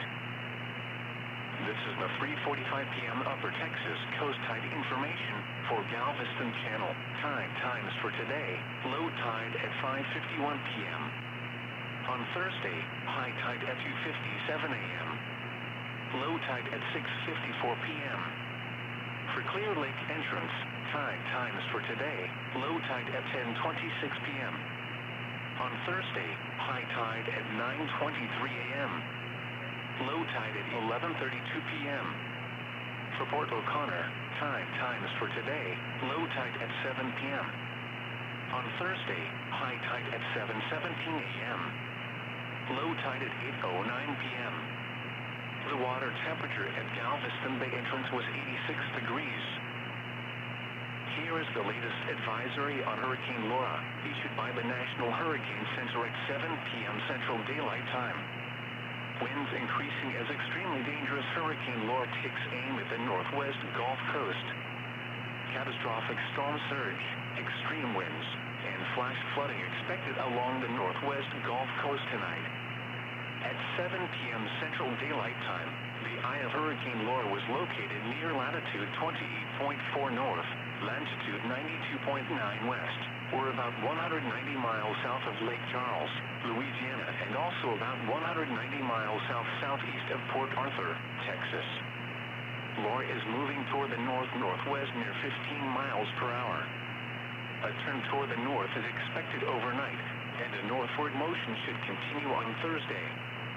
A northeastward to east-northeastward motion is expected Thursday night and Friday. On the forecast track, Laura will approach the upper Texas and southwest Louisiana coasts this evening and move inland within the area tonight. The center of Laura is forecast to move over northwestern Louisiana tomorrow, across Arkansas Thursday night, and over the mid-Mississippi Valley on Friday. reports from a NOAA Hurricane Hunter aircraft indicate that the maximum sustained winds have increased to near 150 miles per hour with higher gusts. Laura is an extremely dangerous Category 4 hurricane on the Saffir-Simpson hurricane wind scale. Some additional strengthening is possible tonight before Laura reaches the northwest Gulf Coast overnight. Rapid weakening is expected after Laura moves inland. Hurricane force winds extend outward up to 60 miles from the center, and tropical storm force winds extend outward up to 205 miles. A sustained wind at 48 miles per hour was recently reported at Cypremort Point, Louisiana, on Vermilion Bay. The minimum central pressure estimated from NOAA Hurricane Hunter aircraft observations is 940 millibars, or 27.76 inches. The next advisory on Hurricane Laura will be issued by the National Hurricane Center at 10 p.m. Central Daylight Time. Here is the latest tropical weather outlook for the North Atlantic, Caribbean Sea, and the Gulf of Mexico, issued by the National Hurricane Center at 7 p.m. Central Daylight Time. The National Hurricane Center is issuing advisories on Powell Hurricane Laura, located just offshore the southwestern coast of Louisiana. Elsewhere in the tropics, a westward moving tropical wave located just off the west coast of Africa about 400 miles east-southeast of the Cabo Verde Islands is producing disorganized shower activity. Although environmental conditions are not expected to be conducive for development during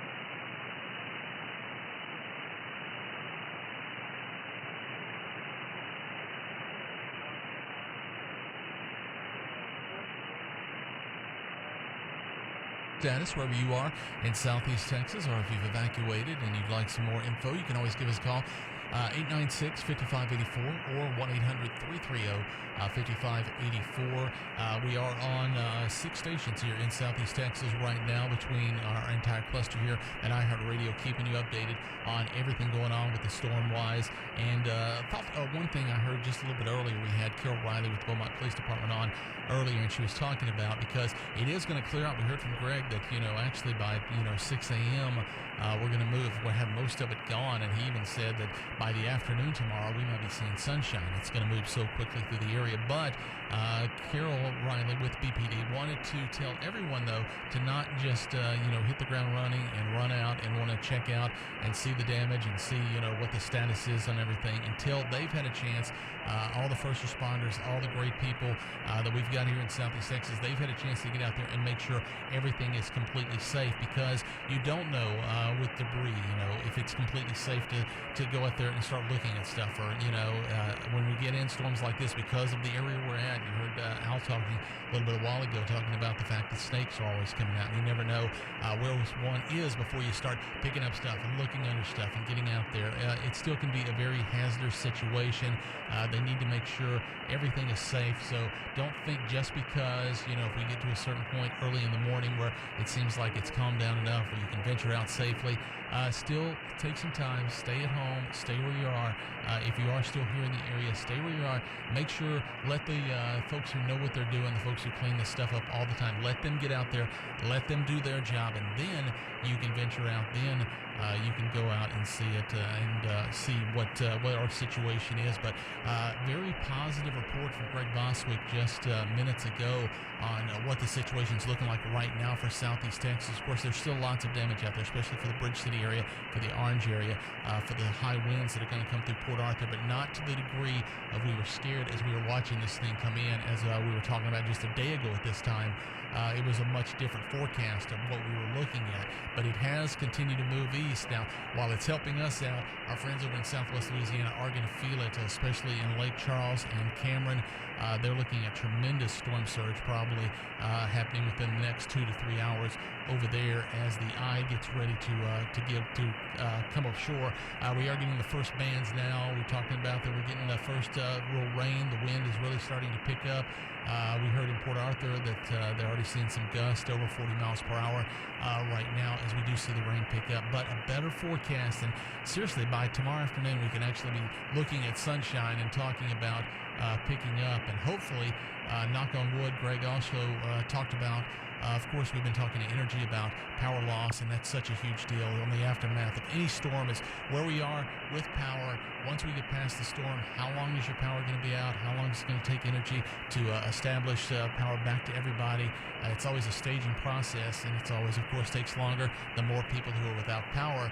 But with these winds not looking quite as heavy as we thought they were going to be, and of course with the storm surge not being anywhere near what we thought it was going to be for our area, that is going to play into making sure less people lose power and then giving them a much better opportunity to restore that power, because the less damage, the less bad conditions, and as quickly as this storm is moving through, like I say, it's going to be sometime in the morning. They'll probably already be able to roll trucks from Energy and start working on that.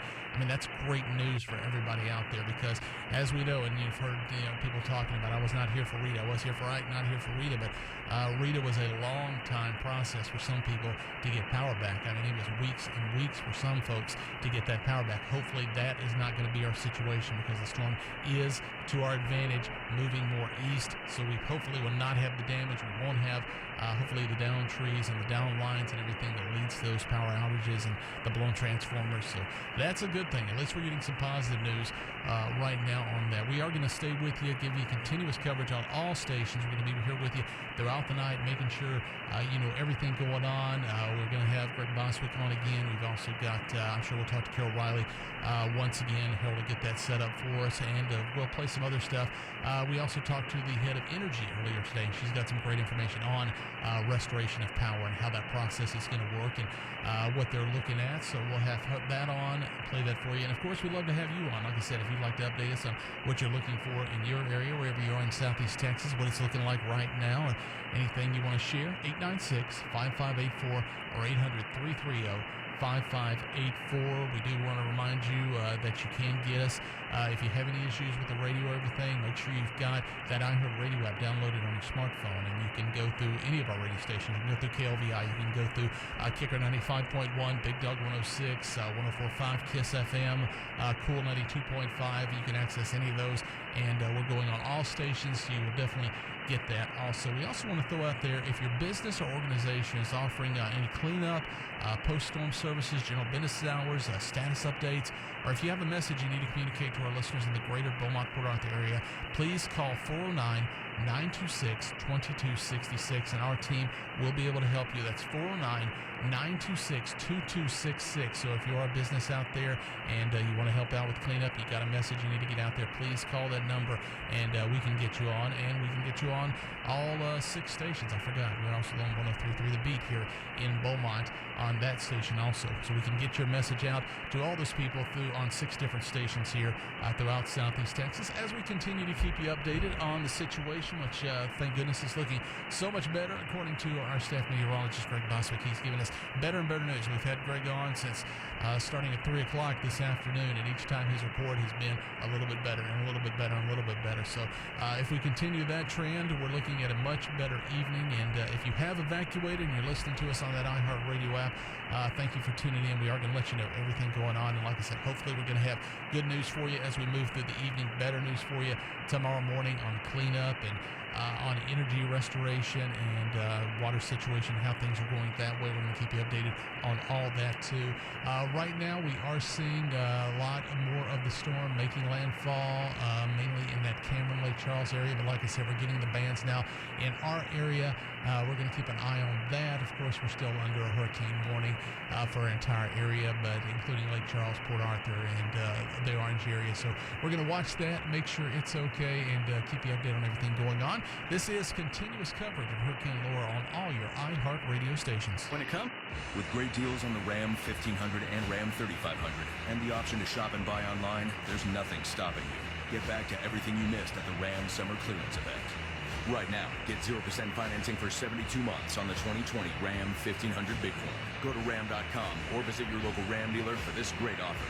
0% APR financing for 72 months equals $13.89 per month per 1,000 finance for well-qualified buyers through Chrysler Capital, regardless of down payment. Not all buyers will qualify. See dealer for details. Offer ends 8/31/2020. What does a Joe Biden presidency look like? Getting our kids offline and learning safely again. Not worrying about being laid off. Taking paid time off. And not being so sick and tired. Instead, getting close to those you love again. President Joe Biden will combat the pandemic, reopen schools safely, put us back to work, and strengthen healthcare coverage. Vote Biden for president. Unite the Country is responsible for the content of this advertising. You've saved your whole life for retirement, and you still don't have the peace of mind that you're going to be okay.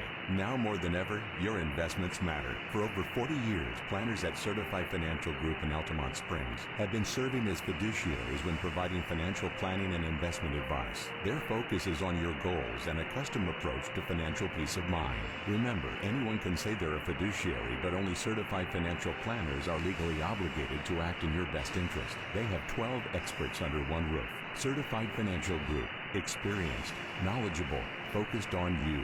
If your financial planner is not certified, or you merely need a second opinion, set up your no-obligation visit today. From your cell phone, dial pound 250. Say the keyword Certified Planner. That's pound 250. Certified Planner. You'll be connected in seconds so you can start planning tomorrow, today. FinancialGroup.com. Planning and investment management for a fee through Certified Advisory Corp., a registered investment advisor. It's been great to see new and regular players recently at Orange City Racing and Card Club.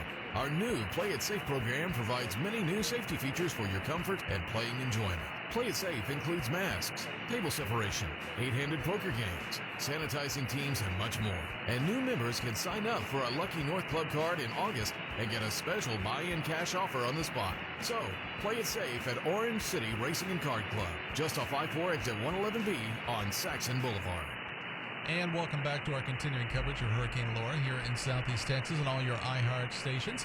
Trey Poston sitting in right now along with our news director Harold Mann. And Harold, I was talking earlier, we were just talking about power restoration and how Greg had a much more positive take for us on the report we just had from him on the fact that it could possibly not be as harsh as we were anticipating and not near Rita levels. Exactly, and again, this conversation we had with Sally Rayner, who is president and CEO of Energy Texas, came around 2:30 this afternoon, so that's what you're going to be looking at here when you listen to this conversation with Sally Rayner, and it still is going to have a big impact on restoration of power, including the residents in Southwest Louisiana as well.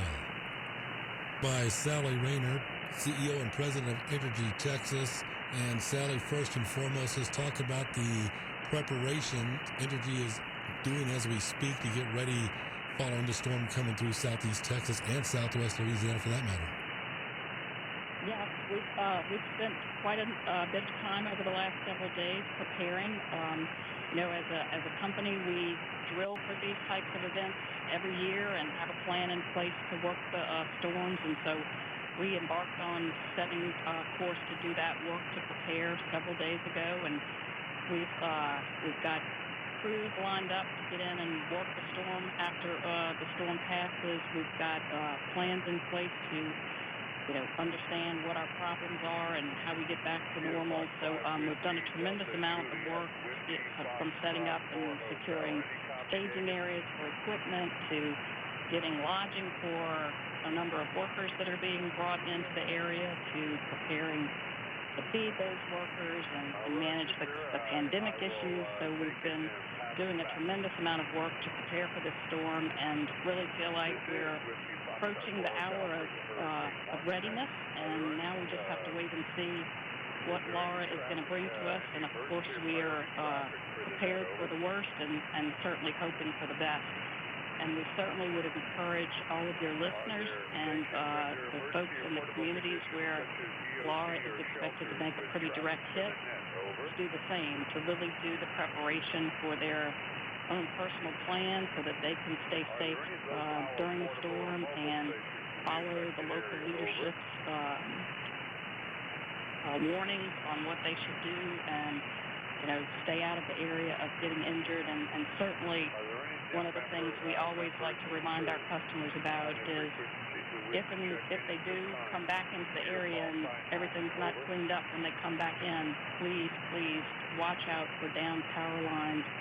Our teams will be working as quickly as we can to secure all of that, but it will take some time, and those can be very dangerous to the customers that come close to them. So please call us and let us know at 1-800-ENERGY if you see something, but please stay away from it. Kind of coattails into my next question. Of course, when you lose power, you want your power back on right now, and that process is going to take some time. What message would you have for citizens about getting their power restored? Yes. Well, the last couple of events we've had in the area have been flooding events, and flooding events are very different events from a recovery standpoint. This event is going to be more of a wind event than a water event. While we'll get some water in some areas, certainly, the wind is really going to be the devastating factor here. And what that means for the electric company is that it's likely there will be more structures that are down. So because of that, we will have to spend time repairing and replacing those facilities, which can take longer than just waiting for the water to recede out of critical stations that we need to get back online. So what I would say is folks in the worst hit area need to prepare themselves for extended outages. Until we know what the problems are, I don't feel comfortable giving you a specific timeline. But I certainly will tell you that when we've had Category 3 and 4 storms hit us in the past, certain people in the most devastated areas could expect up to several weeks before their power comes on. Now, that won't be every customer that's in the area, because some areas won't be as badly damaged. But those that are in the worst areas could expect several weeks. And that's what they should plan for. We'll certainly be working as quickly as we can and as safely as we can to get the lights back on for our customers much before that, but it's better to be prepared for the worst. And we are visiting, I'm sorry to say again, we're visiting with Sally Rayner. And Sally, another issue that you could run into is when people come back and they park their cars on the street or whatever, that makes it more difficult for your work trucks and things along those lines to get through to start the restoration. That is certainly a problem. I mean, we know we will face down trees just trying to get into certain areas, but our trucks are big and they require a lot of space, especially the ones that are setting new poles and things like that. So we certainly would encourage the community to be aware of that, not clog the roads up, let our folks get in, find out what's damaged so we can get the plan together to get the lights back on before they cloud the streets with getting back into their homes. It's important for a safety perspective. Folks are going to need electricity to get the job done of cleaning up. And if we're in there early and can get to our equipment, then it's really the first thing that needs to be done to start the recovery of the community. And I guess as we wind down this conversation, Sally, and again, we thank you so much for taking time out of your busy schedule to be with us. Any final message you want to pass along to the Entergy customers? Oh, I would really like them to know, we've been here before with the community and our customers, and we've made it through these in the past by working together and staying in close contact with one another. We will do that with this storm. We will be there for the community through the restoration, and we will be there after, helping the community get back on its feet. So we're part of your community. We live and work right there where the storm is going to hit. So we'll be there when it's all over, helping it all come back together to be even better in the future. Again, that is Sally Rayner. She is president and CEO of Entergy Texas. We spoke with her about 2 o'clock, actually about 2:30 this afternoon. Everything she said is right on the money. We were talking about restoration just a little while ago, and everything from making sure you're patient and realizing that harder hit areas are also always going to take a little bit longer, to little things like you brought up, like the fact that when you do come back, don't park your vehicle out on the street when you know that they've got those big trucks get through. They've got those bucket trucks and stuff like that they're trying to get those transformers back up. They're trying to get those lines back up, and they need a lot of room for that. But hopefully we're not, and I know she's going to err on the side of over-promising or over-performing and under-promising there. I mean, she's going to give you the worst case scenario. Because last thing you want to do is give people the feeling that, oh yeah, everybody's going to have power, within 24 hours of the storm being over. Yeah, and it's a week, and sometimes it is, and there's a lot that factors into that, where you are, how you were hit, what the damage was. Was it just a down line? Is it a blown transformer? Is it something major? How many people are affected because of that one line or that one transformer? But hopefully, because we are seeing a little better story on the storm than we thought we were going to have, it's not going to be as big as a power outage as we thought, but we know that we are on the wind side of this storm. We are going to get the bigger winds. That's going to be the main thing. Louisiana's getting this huge storm surge, and we're getting the big major winds. And what's crazy is in the fact that, you heard Greg Boswick talk about it, the fact that you could see hurricane force winds all the way up to Toledo Bend. We've never seen a storm carry winds that strong that far inland before. So unheard of, as we mentioned. Yeah, and so that, of course, is going to affect power all the way up that far, because when you keep strong winds like that far in, then they're going to see effects just like folks who are closer here to the storm, who are coming in like that. They're going to feel that too. So great stuff from Ms. Rager there with energy, letting us know what the situation looks like, and hopefully a better situation than she talked about, because again, like Carol told you, that was at 2:30 this afternoon, and we've had much better news storm-wise and wind-wise and power outage-wise than we had when we were thinking about that, because that's still the time we were thinking that we may be looking at 140, 150 mile an hour winds coming through here and doing some severe damage, and Beaumont seeing upwards of 100 miles and over 100 miles, and now that all is looking a lot better. Now we're still going to see major winds in Port Arthur. We're going to see major winds in the Orange Bridge City area. We are going to see a big hurricane force winds through Beaumont and farther up and everything, but they have brought down the degree, the intensity of what we thought we were looking at earlier as we go through with the storm taking more of an eastern tick here right at the end, is giving us a much better, in southeast Texas, a much better forecast. Now, of course, that means that puts our friends over in southwest Louisiana on the water side,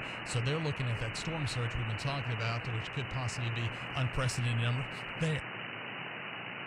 So we're going to have to keep an eye on that, and of course we want to keep you updated on that too, as we see big bands starting to come onshore now. The eye approaching. We're probably another hour, maybe hour and a half from seeing the storm come through, and you heard Mr. Boswick talking about that and kind of giving you an idea of how we'll know when that's happening, and you'll see it, you'll feel it, there'll be a lessening there, but of course you've always got that backside after you go through the eye, and we've been through enough storms, we realize that you get that kind of little break right there in the middle with the eye, and then you get the backside of the storm, and we're going to have that too.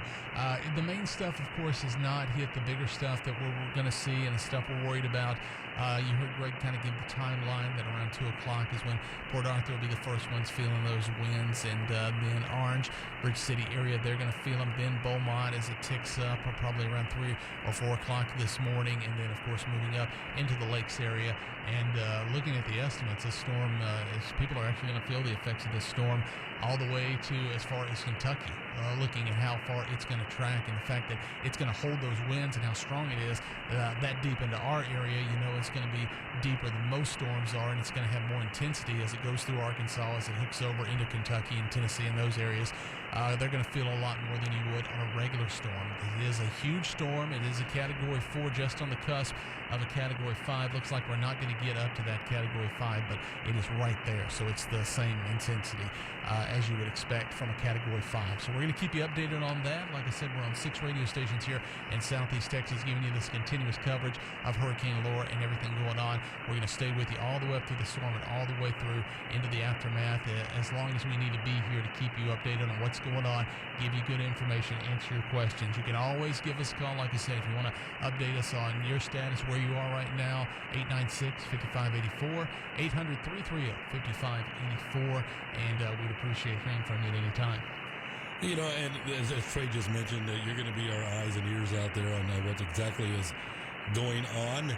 We'll be hearing once again from staff meteorologist Greg Bostwick. We'll hear from him right around 12:05, and he might have a new coordinates, as we like to say back in the day. We had the coordinates, and Al and I were talking about this a while ago, and that's unheard of. You don't hear that anymore. Right. Okay, 49, whatever have you. But at the last report, it still looked like Beaumont may not be as hit as hard as initially thought, but still, you're looking at 70 to 80 mile per hour winds. Those are strong winds. They're still classified as hurricane level. It's still hurricane level winds. It's nothing like the 130 to 140 that was reported at one time. However, we do have a lot of listeners and a lot of friends over in Southwest Louisiana They are feeling the brunt of it.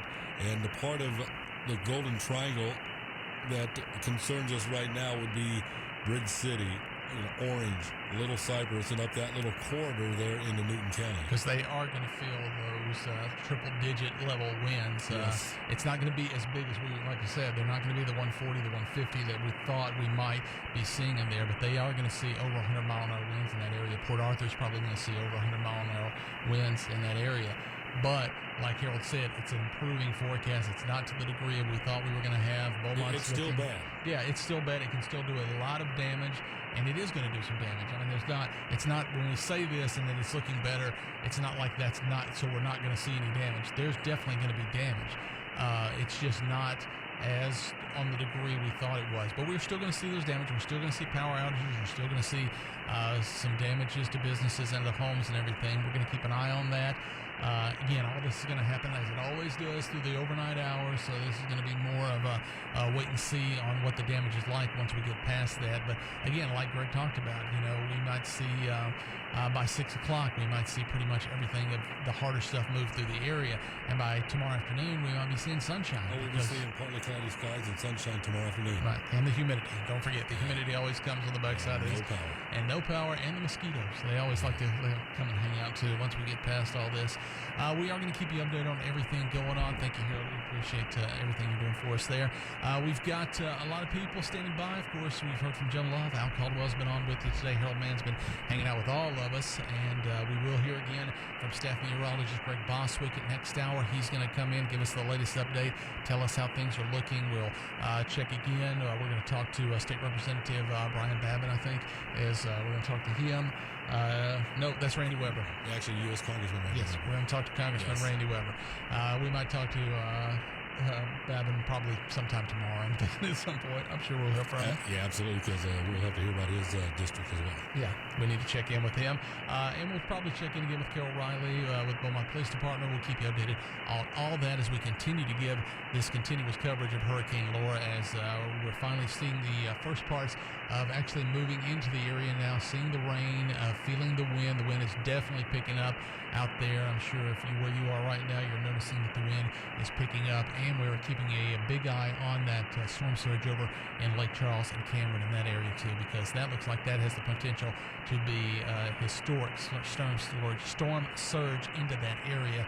And so we definitely want to keep an eye on our friends over there. We know we get over there in Lake Charles. We know we cover that area with our signals too, so we want to make sure we keep them as informed as possible too. But looking better for the Southeast Texas area. Greg Boswick giving us that forecast earlier on this hour. We will talk again with Greg next hour in just minutes here on iHeartRadio. You're listening to continuous coverage of Hurricane Laura for Southeast Texas on Newstone 560 KLVI Beaumont, Kicker 95.1 KYKR Beaumont, 104.5 KISS FM Orange, and KKMY HD2 K277AG Beaumont, Big Dog 106 KOC Orange, and Cool 92.5 KCOL FM Grove. The RNC Night 3. I'm Jack Callahan, Fox News. Keynoting the penultimate night of the GOP convention, the number 2 man on the ticket, Vice President.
used to power your home during peak demand times. It helps you save money and protect your home from unexpected power outages. Act now and save 26% with federal tax credits. O'Galley Electric, our local dealer, is offering free estimates and financing now. Click the Generac image to log on and schedule your free estimate.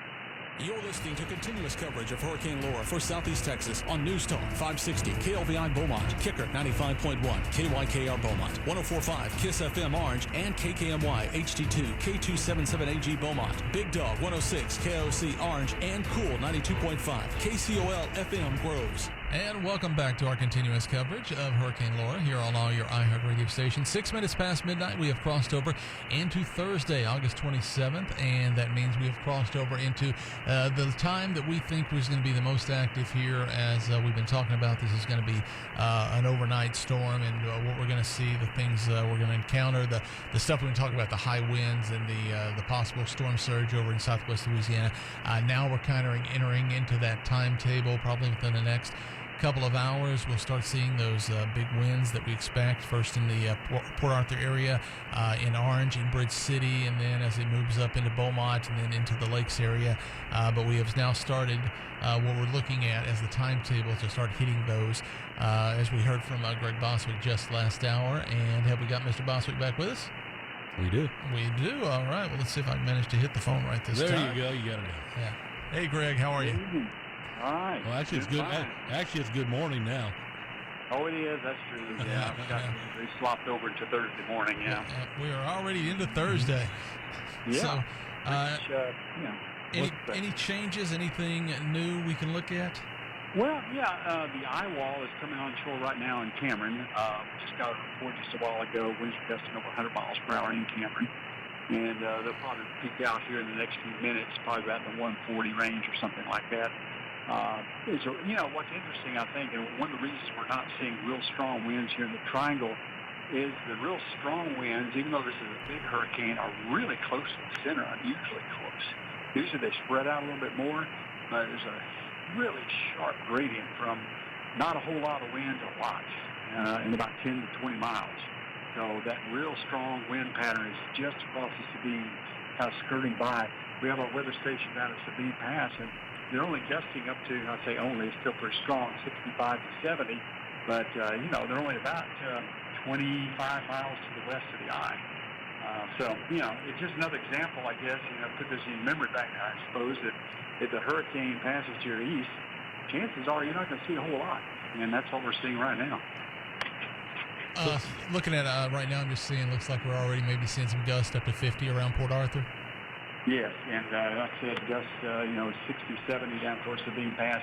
I think the strongest winds won't actually be at Sabine Pass. They're going to be up in Orange because with the eye, the way the state line is drawn, the Sabine kind of bends a little bit to the northeast out of Sabine Lake and juts out a little bit more toward Louisiana. So as the eye comes in Cameron Parish and western Calcasieu Parish, it'll be closer to Orange than it is to Sabine Pass. So I would expect the highest winds that we're going to see will be in that area, Chemical Road there, DuPont area, back up toward Little Cypress, pretty much right up Highway 87. And what would that velocity be? I still think 80 to 90. We've lowered our estimates because of what we're seeing. So 80 to 90 mile per hour gusts in that area. Right now in Beaumont, I'm going to be surprised if we see a gust over 60. I really think at this point we're not going to see a ton of wind, and that's kind of reflected in the energy power outage map I was looking at a while ago. And generally in southeast Texas, there's some power outages, but not a huge number of them. Well, so you're right now you're thinking we might not see over 100 miles per hour in southeast Texas? Beginning to think that, yeah. I think the only where it might would be right around Orange. Like I said, right up through Highway 87 through Little Cypress, maybe Louisville. I'm sorry, Greg. I was going to say, you talked about the wind gusts in Beaumont. What do you think the sustained winds will be in Beaumont, and for how long? Sustained winds probably about 30 to 40, and the gust to 60, and that may last for a couple of hours. It should begin here around 1:30, 2 o'clock, and maybe last around 3:34. somewhere in that range. So overall, we're just really skimming by with this thing in pretty good shape. Now, like I said, it's a different thing over there to our east. Lake Charles is still going to get hit very hard. In fact, I checked their energy map over there, and I would say 3/4 of Lake Charles without power right now, something like that, and climbing. I would say that number would be increasing. I would imagine that number would be increasing. Oh, absolutely, and I would be very surprised if not most, if not the entire city, Lake Charles will be without power by daybreak. While here in southeast Texas, we may come out pretty good on this. I think Orange, like I said, is going to have much more significant problems than Beaumont, because every mile you head east, the winds will be stronger. Now, we still looking maybe at a Cat 2 in Newton County, or is that eased off a little bit? I think it could be easing off, because most of Newton County will be just west of the center. I think that's more into Beauregard and Vernon Parish across the river, where you might see those true Category 2 winds. Each hurricane is different, and this one apparently is a little bit surprising, the fact that the real core winds, really strong stuff, those 150s and everything, which, are happening, but they're in a very, very narrow circle around the eye. That's, and you talked about this over the last couple of days, Greg. Of course, you always want to be prepared for what could happen, but you talked how quickly a path of a hurricane or a tropical storm, how quickly, just a shift here or there could make a big difference. Yeah, I mean, we're talking, 20, 30 miles further west, and we had a whole different deal going on here. And some people are going to come back critical. I know. I mean, it's the way people are. It seems. Yeah. Why do we call for evacuation? I spent all this money to evacuate, blah, blah, blah. Well, I'd rather have that to happen and then stay and have a devastation. But, so everybody thinks they, clearly know how to do your job better than you do. And they'll come back and say, why did you do that? You shouldn't have done it. Well, you throw the data in front of yourself, and you've got almost Category 5. You're going to sit there and take it? Everybody, every meteorologist on every level had this as a high 4, low 5 coming into southeast Texas. Exactly, and you have to evacuate, because the problem is, as you guys are, I'm sure, well aware, you just don't snap your fingers in 2 hours evacuating this area. It takes about 30 to 36 hours. So, correctly so, on Monday, the evacuation order was being contemplated, and they announced it Monday night for Tuesday morning. That was the correct call. There is no question that was the right call. I agree. And you can come back and you got your house there and you have your power. Best of all worlds. Have a smile on your face. Yeah, exactly. Look at it as a little brief vacation, which people weren't getting to have vacations this year with COVID, so you got to create one. Well, we'll continue to monitor, obviously, because there's going to be, until we get this thing north of Interstate 10 heading up through western Louisiana, we'll continue to watch, because there could be some pretty strong winds yet still along the Sabine, but feeling really good for areas like Mid-County, Beaumont, a good chunk of Hardin County. I'm, out around my house, I live out north of Winnie. I was really fearful I'd lose power. I mean, I think I'm going to lose power, which I'm very thankful. And you also shipped your family off in concern. Exactly. And, it's a situation I'd gladly pay for the gasoline for them to come back tomorrow and get back to normal again. That'd be fine. Let me ask you this real quick, Greg. Of course, those familiar with Greg here in southeast Texas, also chief meteorologist next door to us at KFDM Channel 6. I'm sure you've had crews out and about. Any reports of any damage at all across the area? None that we've seen. Absolutely zero so far. I haven't heard any trees down, as far as we can tell. Good. I mean, it almost sounds surreal to be talking about stuff like this. A Category 4 or 5 is about 40 or 50 miles to the east of our area, and we're not reporting any damage. It's kind of strange, isn't it? All right, good. Could you get back with us next hour? Absolutely. We'll update it and see if there's any changes in the track. The only thing that might change things is for it to wobble to the northwest or west, but that doesn't seem to be happening. All right. Thanks, Greg. Sure. All right. Thank you, Greg. That's Staff Meteorologist Greg Boswick, who has been updating us since early this afternoon on this situation. And like I was saying earlier, it seems like every time he updates us, we get a better news from him. I mean, the fact what he's talking about now, like he's saying, it's crazy that we were talking about a huge hurricane, a Cat 4, And now possibly a Cat 5 at one point. Yeah, just right on the cusp of Cat 5. And now he's talking about the fact that, we might come out of this pretty unscathed. Of course, and we're talking about the Beaumont area, but of course we do have a little concern for our folks over in Bridge City and Orange that could feel a brunt, but not as big as a slap in the face that they thought they were going to get initially. Yeah, just really crazy. Unfortunately, to have good news, someone's got to get bad news on a hurricane. And that's Southwest Louisiana. Yeah, exactly. They're looking at, and I'm seeing some footage now, some live shots from Lake Charles now. And what's funny, earlier, just 2 hours ago, we were watching the live shots from Lake Charles, and we were kind of commenting on how you can tell they were trying to make it look a lot more serious than it was because as they do at times. Yeah, because he didn't have any wind or anything going. Well, they got wind and rain going now. I mean, you can tell it's gusting in that 60, 70 mile an hour range now, and the rain's going sideways, and they're starting to feel it, and they're just on the cusp because the storm surge really hadn't started yet for them. And still, I know we've got some of our listeners over in Lake Charles and Southwest Louisiana. You can give us a call from over there. We have a toll-free number at 800-330-5584, or call us on our regular number, 896-5584. So if you're in Southwest Louisiana and want to give us an update on what's happening around you, please give us a call so we can pass that information along. Now, we didn't have an update, but we did get an attaboy from Australia. We did. We have a listener tuned in down in Australia, and I want to thank that. And that just tells you the power of iHeartRadio. Yeah, that iHeartRadio app, you can get us anywhere in the world. We are on all 6 Southeast Texas iHeart stations right now, keeping you updated on the situation with Hurricane Laura, letting you know everything going on. We'll be here all through the night and all into tomorrow, making sure that we're giving you everything you need to know. 12:17 right now. We have made it into Thursday on our coverage. We hope you'll never need us, but when the chips are down, Regency Disaster Response Team is there for you when you need us. Regency Disaster Response Team specializes in full-service disaster restoration, providing a one-stop shop for our clients. From the initial assessment of the damage to the full restoration of your property, we are the only call you'll have to make. You have enough to worry about. Let us deal with the damage. Regency Disaster Response Team works with all insurance carriers. We'll work with your insurance company. We'll coordinate everything from our initial response until your property is restored to pre-loss conditions. Regency Disaster Response Team provides the highest quality of service. We can handle losses of all sizes, whether it's a single residential loss, a large loss, or an area-wide disaster. Regency Disaster Response Team is committed to customer satisfaction. Visit RegencyDRT.com for a free quote and rest easy. With the new iPhone SE for less than $100 at Metro, you rule. It's the most affordable iPhone on the #1 brand in prepaid. So whether you're studying online or FaceTime. Hey, Mom. Hi, dear. The iPhone SE has all you need.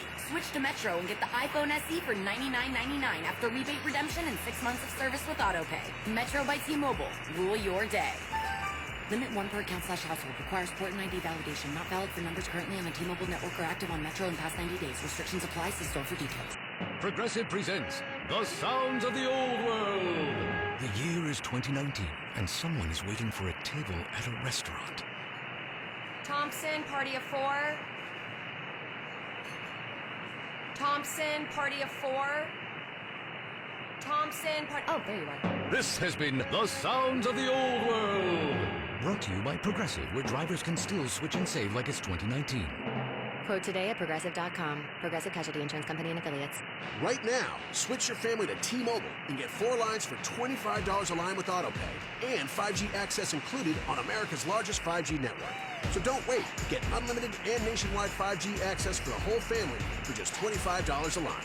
Visit a T-Mobile store or T-Mobile.com today. Plus taxes and fees. Customers may notice lower speeds and further reduction if using over 50 gigs a month due to data prioritization. Video at 480p. Unlimited while on our network. Qualifying credit 4+ lines required. Capable device required for 5G. Coverage not available in some areas. Some uses may require certain features. See T-Mobile.com. In 2008, our economy was close to collapse. The Recovery Act brought America back. Here are the top 5 things you need to know.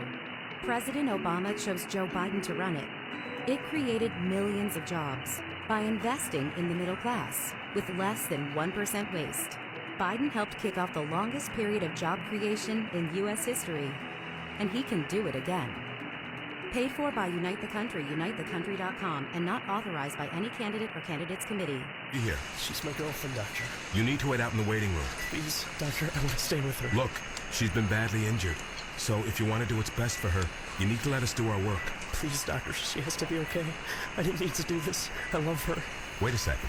You were the driver? Yes, but I didn't mean to. I swear, we went to dinner. I was just buzzed. I only had a few drinks. Just buzzed? Why didn't you tell us that? In that case, your girlfriend is fine. Hey, sweetie. I feel great. You want to get out of here? I can't believe this. Really, Doctor? She's really okay? What, are you kidding? No, not really. Nurse, get me a suture kit. Stat. Buzzed driving. Maybe we should stop acting like it's no big deal. Buzzed driving is drunk driving. A public service announcement brought to you by the U.S. Department of Transportation, the Ad Council, and this station. If you're looking for a fun museum trip for kids and adults, look no further than the Fire Museum of Texas, located in the historic 1927 Central Fire Station in downtown Beaumont at 400 Walnut Street. The museum has interactive safety exhibits, plus a collection of antique fire equipment dating back to 1856. Check out the 24-foot fire hydrant and pause before the State of Texas Firefighter Memorial. The Fire Museum of Texas, online at firemuseumoftexas.org. And we are back to our continuous coverage of Hurricane Laura here on all your iHeart radio stations here in Southeast Texas. Trey Poston with News Director Harold Mann. And we had another great report from Greg Boswick. We've been talking about the fact that every time we talk to Greg, it gets a little better. It does for Beaumont, but we still, I would say, do have some issues over in Orange County. The biggest brunt of the storm now hitting southwest Louisiana. I guess the biggest populated area of concern will be Lake Charles, as Greg mentioned, right around 3/4 of Lake Charles as we speak without power, and he pretty much expects that to be 100% as we just had our lights flicker. I think we might have just gone to generator here. Yeah, we might have just had something happen here at our studios and be on generator here. So we. Well, we do know the KLVI transmitter site is actually in Bridge City. Yes, and we're on a generator there. We went to generator there, so obviously it's picking up. You could still experience some power outages. Anyway, the aftermath following a natural disaster, we wonder, what does the federal government and how can the federal government assist us? Earlier today, we spoke with Southeast Texas Congressman Randy Weber, who represents Jefferson County, Galveston County, and Brazoria County. I go to our phone lines, and we got a second. This is United States Congressman Randy Weber joining us. Of course, he represents Jefferson County and the parts of Galveston and Brazoria County. So we're going to go now to live with Congressman Weber. And, Congressman, thank you so much for taking time out of your busy day right now to give us an update on maybe looking beyond the storm and maybe some federal help, assistance from FEMA and things along those lines. Harold, we appreciate y'all having us on, and that's exactly right. We have been monitoring this thing from day one. I've been on conference calls with the Texas Department of Emergency Management, TDM, been on conference calls with our Governor Greg Abbott, been on conference calls with FEMA. It looks like there's a lot of preparations being made. As you know, we've been monitoring the Weather Channel day in and day out for the last 2 or 3 days. Looks like it's going to hit somewhere right dead center almost in between Texas and Louisiana on Three Nations waterways on the state line there. So we've been talking to a lot of the authorities. They are pre-positioning assets, evacuating those in medical centers, those in senior citizen living facilities. There's just a lot going on that we've been monitoring day in and day out for the last 3 days. So I'm back in the district. I'm over here in Galveston County. I actually spent today trying to batten up my own home, put together things, take things off that were windborne and all those things, and trying to move them into the garage, make sure that we've got our own residents covered. But, I've grown up on the Gulf Coast of Texas, 20-mile radius, 67 years. Brenda Gale grew up over in Needle, and we've watched these hurricanes. And one more time, we're going to take it on the chin. But I will tell you that I am encouraged that the state agencies, that the federal agencies, we're hearing about all the different buses, all the different pre-positioned assets are in place, that we're going to be there to help. And hopefully this won't be like Harvey where we had so much flooding. They're saying this is more of a wind event than a rain event. So we're monitoring it every step of the way, and we're just praying for the best, but realizing that we're going to watch this coastal community and make sure that we're there to help. Congressman, I know you really can't say it right now because the storm hasn't arrived. What kind of timetable do you think we're looking at once the storm has come through before citizens can get some federal assistance? Well, of course, as you know, it's supposed to make landfall tonight around 11 or 12. They say very quick. Again, I've been on all these conference calls monitoring it throughout the last 2 or 3 days. Very quickly, that Laura will move up through the state of Texas and on. A lot of wind damage. Piney Woods, East Texas, Dr. Brian Babin's district up there, District 36. We're District 14, of course. I talked to the FEMA Regional 6 director today via text and said, look, we appreciate all y'all are doing. Appreciate all y'all are pre-positioning, the quick turnaround that we're going to have. So I have to say that, I've been at this a long time, 20-mile radius, 67 years. Hurricane Carl in 1961 as an 8-year-old was my first hurricane. I have to say that I'm pretty impressed by the amount of coordination that the state has put together, the federal government's put together, the county, County Judge Jeff Brannick, not just in Jefferson County, but we got Mark Henry in Galveston County, and we've got over in Missouri County. We've also got our great county judge over in Missouri County. And so I think this is the best coordination I've seen, Harold, in the last almost 9 years that I've almost been there. So I'm very impressed that we've got better coordination than ever. I think the coronavirus, quite frankly, has aided in in what I call the communication aspect, because we're now all used to Zoom meetings, we're now all used to conference calls. So I have to say that this is probably the best coordination I've seen in the last 8 to 9 years. Again, that is Southeast Texas Congressman Randy Weber visiting with us earlier today from Galveston County. Randy Weber represents Jefferson, Galveston, and Missouri counties. And he mentioned there that both he and Congressman Brian Babin, who represents Orange, Newton, Jasper, and several other counties up East Texas, that they pre-storm started to put things together to prepare for federal assistance once this thing is swept through the area. Yeah, I mean, they really got out in front of this, like he talked about. I mean, everybody from Energy to representatives, and he talked about Judge Brannick and some of the other judges, and getting out in front of this storm and not being caught flat-footed on this. And kind of like we talked about with Greg, there's going to be a lot of people, if it does turn out to go the way Greg is saying it's looking right now, and not being to the extent that we've had, or the extent that we expected, if it does go that way, there are going to be some people critical and say we shouldn't have evacuated. Yes. And we shouldn't have gone to this extreme. But obviously, in any situation like this, you play safe. You'd rather be too safe than than not be safe enough. And especially, again, like Greg talked about, looking at it, it's not like anybody jumped out there and said, hey, this is going to be a big storm. And it's a huge storm. It's just changed course right here kind of at the last minute and taken a veer that's changed the severity of what we're looking at. And as we were talking about, some people who left the area and will come back tomorrow or the next day and see the damage wasn't as bad in Beaumont, and this part of Southeast Texas may get upset. And you gotta realize every forecaster, even on our Fox News, mentioned Beaumont as being, the target point for this storm, and every one of them was saying 150 mile per hour winds. So, and they were saying that on Monday. They weren't. Yes. It's not like they just they were saying that on Monday. So that's when they had to make decisions. You can't sit there, like you said. You can't expect to evacuate this area, and in a 6-hour window or a 12-hour window. It's got to be a day and a half. It's got to be 2 days to make sure that everyone has the opportunity to get out and get out of the way. Because if this had kept tracking at us and hadn't taken its little jaunt east right now, then we'd be talking about how glad we were that so many people had evacuated and we don't have so many people in the front of this storm. Right, and although we're still waiting and seeing, I'm still glad the people left. You had to heed the warning, and please don't take this as, well, next time. Yeah.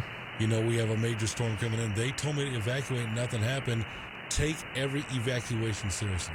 Yeah, and I remember that because I think Harvey was the one where some people said, oh, well, they've told me to evacuate before and, it wasn't what they told me to be, or they told me to evacuate and it didn't go exactly like they said it was, so I'm not going to go anywhere. And then a lot of people got caught in Harvey, and a lot of people were trapped in flooded houses, and then turned around in Imelda, which was completely different than what we expected to be. But Imelda turned out to kind of be that way too, where people were kind of like, oh, well, I'm not going to go because I don't expect it to do this, and then they regretted it. So rather be cautious than be caught in a bad situation. Again, I'm Harold Manlong with Trey Post, and we're going to the phones now and be joined by Jefferson County Judge Jeff Brannick. And Judge, just tell us, we've been talking with staff meteorologist Greg Bostwick, and it looks like maybe Jefferson County and Beaumont not as severe as we initially thought. Just tell us the outlook from the county side. I think it's looking a lot better.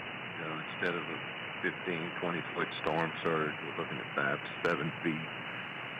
That's something that our hurricane protection levee can deal with, and storm surge inundation of the south and southern sections of our county will be much less severe, which I'm just thrilled with that news. The power did go off at the courthouse about 30 minutes ago, and the generators kicked in and put the lights back on, but the wind's starting to move a lot of water now, and the trees are really moving pretty good up here at the courthouse.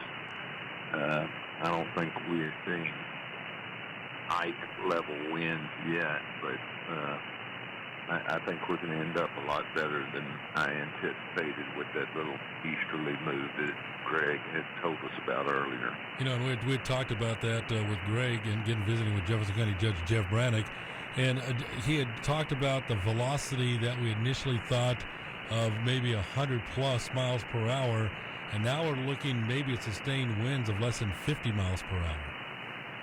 Well, if that turns out to be the case, I think we'll have people's power restored a lot more quickly, and I just couldn't be happier with what I'm seeing right now. I couldn't be happier for our community. Of course, I'm going to be very saddened for Lake Charles and a lot of the coastal cities in Louisiana. You talk about that. Even though they're across the Sabine River and into another state, our communities always work together, and so you're familiar with those folks over there. Well, I've been working with a lot of the elected officials over there on our coastal coalitions from the BP oil spill for many years now. They're wonderful people. They do a great job for their community, and we're neighbors when it comes to oil and gas refining and petrochemical plants, and so I'm very sad if the storm surge is as significant as it's forecast to be. We talk about the evacuation, which the mandatory evacuation, every county, southeast Texas, which I know we personally support those mandatory evacuations put in place. At what time would you say citizens could maybe start heading back into southeast Texas? I'm hopeful that by early or mid-morning tomorrow, we're going to have the opportunity to get out and do some assessments, see if there's any power lines over the roads.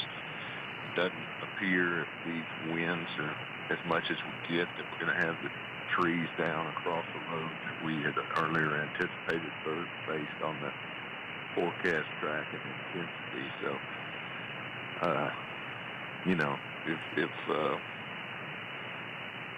if we find that things are moderate, I'm going to be of a mind to try to let people back in just as quickly as we possibly can. I want them to have the opportunity to assess any damages at their houses. Maybe there won't be any. Judge, so the timetable on that is basically letting the sun come up and kind of getting an idea to look at everything? Yeah, I'm going to need to talk to my county commissioner, see their road and bridge crews will be out running, and we'll see what kind of reports they send back to me. And I'm going to personally try to get out. I think Chief Kidd with the Texas Division of Emergency Management contacted me earlier and said he wants to come in tomorrow if possible.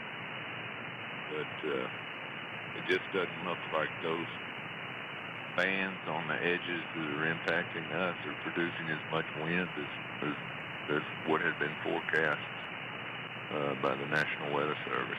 You talked about Commissioner Kim coming in. To talk about the support that you've received from the state of Texas. We, of course, had Lieutenant Governor Dan Patrick on with us earlier, and you reach out, they help you immediately, do they not?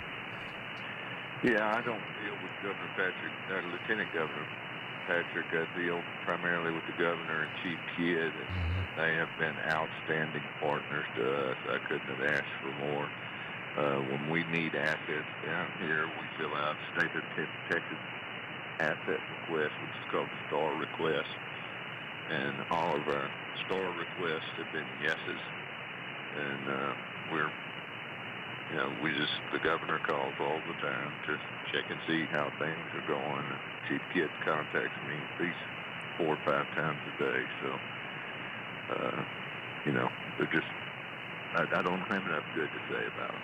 Well, Judge, as always, we thank you for your time. Maybe in a few hours when we get a better look at what's developed from Laura, we'll get back with you. And again, I know it's been a long 2 days for you, and we thank you for reaching out to us every time we contact you. Anytime, Harold. All right, Judge. Thank you. Y'all be safe. Thank you, Judge. Jefferson County Judge Jeff Brannick, and again, a little better outlook for Jefferson County. Of course, not quite the case. It'd be a little more severe damage over in Orange County, and of course, Southwest Louisiana is really feeling the brunt of it. But much better forecast than we've been feeling up to this point. It's getting better, and Judge Brannick was just talking about that those outer bands are not showing the winds and the force that was being projected on that. And you heard Greg talk about every storm has its own little unique different qualities, and the one this has that we've never seen before is that all the big storms, those 140, that 150 mile an hour that everybody was talking about, are kind of right there on a tight band around the eye, and usually you'll see those in the outer bands that are doing all the damages like Judge Brannick talked about that they expected. But in this one, it's for some reason it's got those strong winds attaching themselves more, staying central on the eye, so we really haven't seen those coming through. And the fact that they're not on the outer bands means they're not going to do as much damage to us because of the way the storm took that little jump to the east. And it very well could went the other direction. Yeah. You just don't know. Yeah, it was wobbling there quite a bit. Yeah, and that's the correct phrase I use. Those things wobble out there. And fortunately for Jefferson County and for the most part Southeast Texas, it wobbled to the east. But, it's got to hit somewhere. And unfortunately, Southwest Louisiana is feeling it right now. But, again, we'll try to get Judge Brannick on a little bit later, maybe in the, 6 o'clock hour as we continue the coverage on Hurricane Laura. Thank you very much. Well, also, of course, we're going to get staff meteorologist Greg Boswick back with us. We'll keep you updated on everything going on. It's our continuous coverage. We're on all 6 of our iHeart radio stations here in Southeast Texas, giving you this complete coverage, and we'll stay here as long as we need to, keeping you updated on what's going on with the storm, the impact it has, whether it be power outages or downed trees or anything like that. We're not seeing anything like that yet, but of course it's early on. We haven't got to the bigger winds yet, but we'll keep seeing a much better forecast as we move forward on this, and we get more information from Greg, and we get more information as we go. This is your complete coverage of Hurricane Laura on your iHeart radio station. As electricity rates continue to rise, it's time for a change. Introducing the Generac Power Cell, a battery storage system that captures and stores energy from solar panels or the electric grid. This Generac Power Cell system can be used to power your home during peak demand times. It helps you save money and protect your home from unexpected power outages. Act now and save 26% with federal tax credits. O'Galley Electric, our local dealer, is offering free estimates and financing now. Click the Generac image to log on and schedule your free estimate. And now a game of Commercial Chicken, brought to you by Progressive, where we see how long Flo can go without talking about insurance. Ready? Go. So, have you noticed how everyone's grammar is completely awful now? Like, the texting and the LOLs. Whatever happened to punctuation? I mean, drivers who switch to Progressive could save big. Okay, you win. We can't help but save customers money. Progressive Casualty Insurance Company and Affiliate. It's been great to see new and regular players recently at Orange City Racing and Card Club. Our new Play It Safe program provides many new safety features for your comfort and playing enjoyment. Play It Safe includes masks, table separation, 8-handed poker games, sanitizing teams, and much more. And new members can sign up for a Lucky North Club card in August and get a special buy-in cash offer on the spot. So, play it safe at Orange City Racing and Card Club, just off I-4 exit 111B on Saxon Boulevard. To your complete coverage of Hurricane Laura here on your iHeart radio station. Trey Poston, News Director Harold Mann with you right now. We're at 12:40 right now into Thursday as we've been talking to different entities. We, of course, talked to staff meteorologist Greg Boswick, gave us a much better forecast. In fact, I thought the really big statement that Greg made while we were talking to him last time was the fact when I asked him, I said, Greg, are you thinking we may not see winds of 100 miles per hour in southeast Texas, even in the areas of Orange and Bridge City where you think it's going to be the strongest? He said, right now, yes, that's what I think is going to happen. So that is very surprising considering what we've seen up to this point. In fact, he said in Beaumont, sustained winds of 35 to 40 mile an hour with gusts up to 60 was the most he's thinking we're going to see right now in Beaumont. Now, of course, those are still very big winds, and we're going to see power outages. We are going to see destructions with those level of winds, but when you look at it compared to what everyone was talking about and the extent that people thought we could have here in southeast Texas, that's a much better forecast and really a dramatic different forecast than what they were saying. But of course, that means it's got to come in somewhere, and that somewhere right now is our friends in southwest Louisiana. Lake Charles is starting to feel the big winds right now. Cameron is starting to feel big winds, so we are looking at those. I'm looking at some footage right now, and they're seeing gusts pushing 80 miles an hour right now, and seeing a lot of rain coming down. We're going to start feeling that as those outer bands will start to get in our area. Port Arthur, Orange, you're going to probably feel those first. Beaumont will feel those, of course, later on, but we are not seeing the degree as we thought it was going to be. But definitely Orange and Bridge City probably going to be the hardest hit right now with the biggest winds and the biggest rainfall, but not the storm surge we were worried about, not the storm surge we've seen at Ike before. That hasn't happened, and right now it's looking like it's not going to happen. That storm surge is going to happen to the west, and that's going to mean, to the east, and that's going to mean, like we said, Lake Charles might be looking at some unprecedented storm surge. Cameron might be looking at some unprecedented storm surge. That's what we're looking at right now.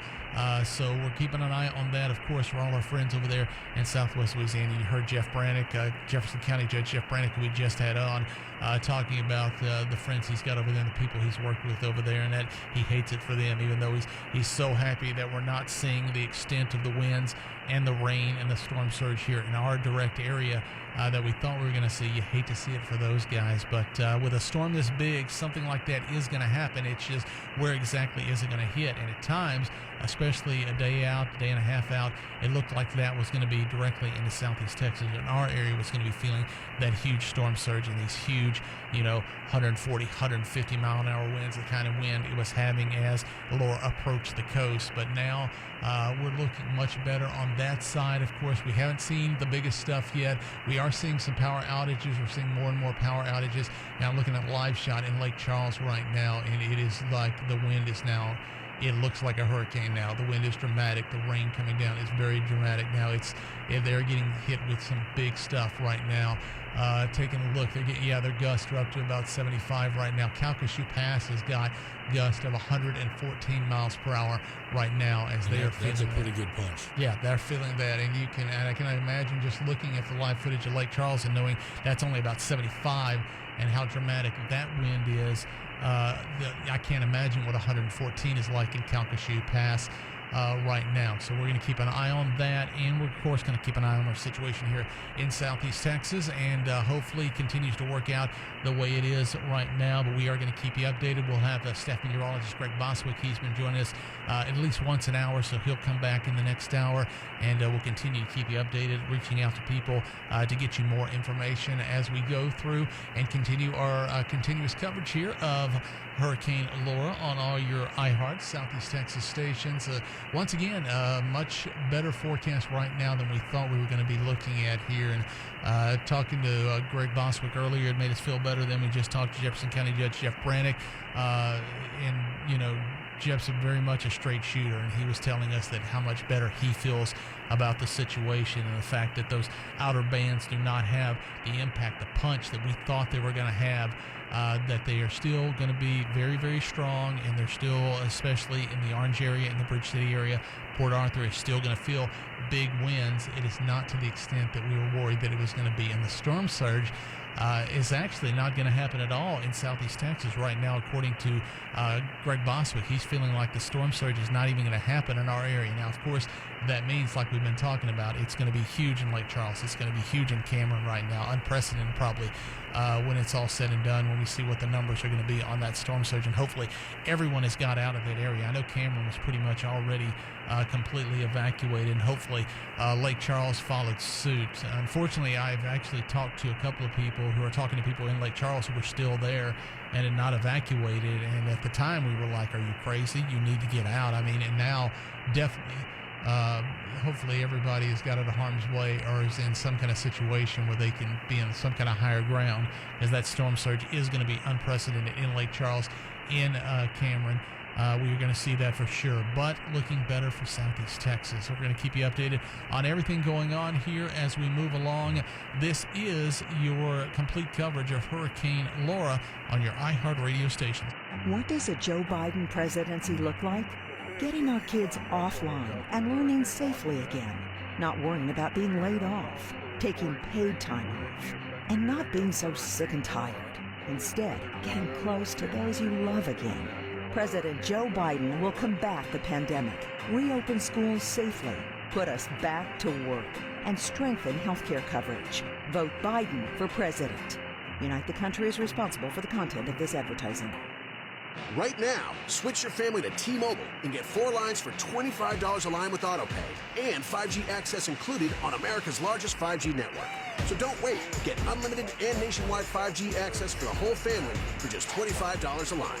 Visit a T-Mobile store or T-Mobile.com today. Plus taxes and fees. Customers may notice lower speeds and further reduction if using over 50 gigs a month due to data prioritization. Video rate for ADP. Unlimited while on our network. Qualifying credit 4+ lines required. Capable device required for 5G. Coverage not available in some areas. Some uses may require certain features. See T-Mobile.com. And now a game of commercial chicken, brought to you by Progressive, where we see how long Flo can go without talking about insurance. Ready? Go. Oh, hi. Okay, guess we should talk about something. Kind of tough to be put on the spot. Not sure what to say. But I know what I'm definitely not talking about. Drivers who switch to Progressive can save big. Okay, you win. We can't help but save customers money. Progressive Casualty Insurance Company and Affiliate. I'm not a superhero. My friends just play this when I hook them up with cold drinks from McDonald's, like an icy cool caramel frappe. Right now, you can get any small McCafe beverage for $2, any size cool creamy iced coffee for $1.69, or any size refreshing soft drink for just $1. Yep, I'm just a regular guy who happens to know where to get a refreshing variety of cold drinks. But I guess around here that is a superpower, because it's not just a drink, it's a McDonald's drink. Prices and participation may vary, cannot be combined with any other offer or combo meal.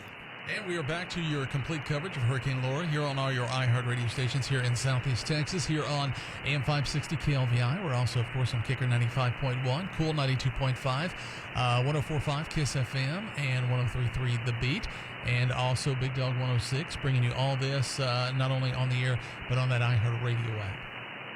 You know, listening outside the window, I could hear the winds picking up. So we're starting to get our gusts, and again, coming up here in just a few minutes, a little after 1 o'clock, we will be hearing once again from Greg Boswick. We do have a text out to Orange County Judge John Gauthier, hoping to contact with him, and I know he's very busy and edgy right now with in southeast Texas anyway, they're the part of Texas that's going to feel the impact of this. Yeah, it looks like Orange, Bridge City, Little Cypress. That's going to be the area that's going to have the most effect.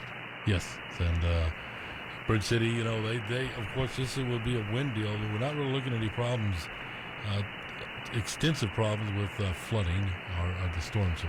So. Yeah, in fact, I mean, hearing Greg, Greg actually said he didn't really expect any storm surge in our area. Now, he did say, you know, you could have, 9 to 10 inches in those areas we're talking about, Orange, Bridge City, and but as dry as it's been, actually a lot of that's going to get soaked up in the ground, thank goodness, and you're not going to see anywhere near the flooding we've experienced with Ike or we've experienced with Rita. Right, and the Jefferson County Judge Jeff Brannick had mentioned the fact that with what they were looking at down by the Port Arthur area, the wall will help protect them there. Yeah, so I know we did have some concern for Port Arthur. It looks like we're not going to see anywhere close to the storm surge that would threaten to get over that wall. So again, once we're just talking about it's looking better as we move on here. Now we're not completely out of the woods, and we're not saying there's not going to be some damage or flooding, but nowhere near the extent we were worried about.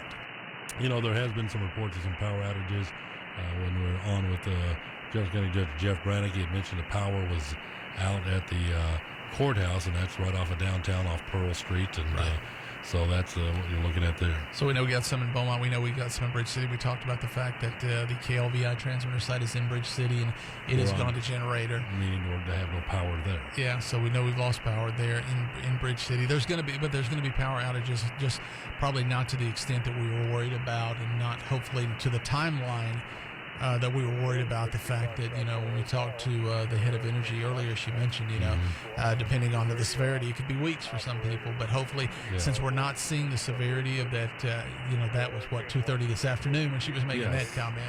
That was a long time ago. Yeah, that was almost 12 hours ago. Yeah. And one thing we need to understand, but of course, her job is president of Entergy Texas, but Entergy also is Southwest Louisiana. Right.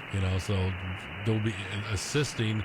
And what happens in a situation like this, and what could really help, if Beaumont's not, and Southeast Texas is not hit as hard, and the restoration process is moving a little quicker, already staged in the area where power company workers from all across the country ready to come in here and help. So they'll just sweep their way across, help here in Southeast Texas and Southwest Louisiana to restore power. I'm looking at another live shot right now in Lake Charles, and the lady trying to make the report is literally being pushed around by the wind. And sometimes that's a little bit of playing it for the camera, but you can tell from the way the way the vegetation's moving behind her and everything. They're incredibly strong winds. They are gusting probably 75, 80 miles an hour, I think was the last report I saw there in Lake Charles. And you can see as the eye is approaching landfall there at Cameron. That's where, and Greg told us, he said that's where those really strong winds are going to be. It's kind of packed up there on the eye. That's what's different about this storm as opposed to so many others we've seen, where usually a lot of those big winds are on the outer bands. Well, they're not on the outer bands. They're just tight on that eye, so you're not seeing as much damage with them. They're not as widespread, which is working out very well for us. But where the eye is coming in, which is Cameron, which is Lake Charles in that area, that's where the heavy winds are going to hit. Right, and again, our folks over there, text messaging with Southwest Louisiana, they're saying it's really starting to pick up there. As you just mentioned, you're looking it up on the Weather Channel, and Southwest, the Lake Charles area, a big concern. And once again, for Southeast Texans, let our local officials, our county judges, our mayors, go out and assess the damage before you start coming back home.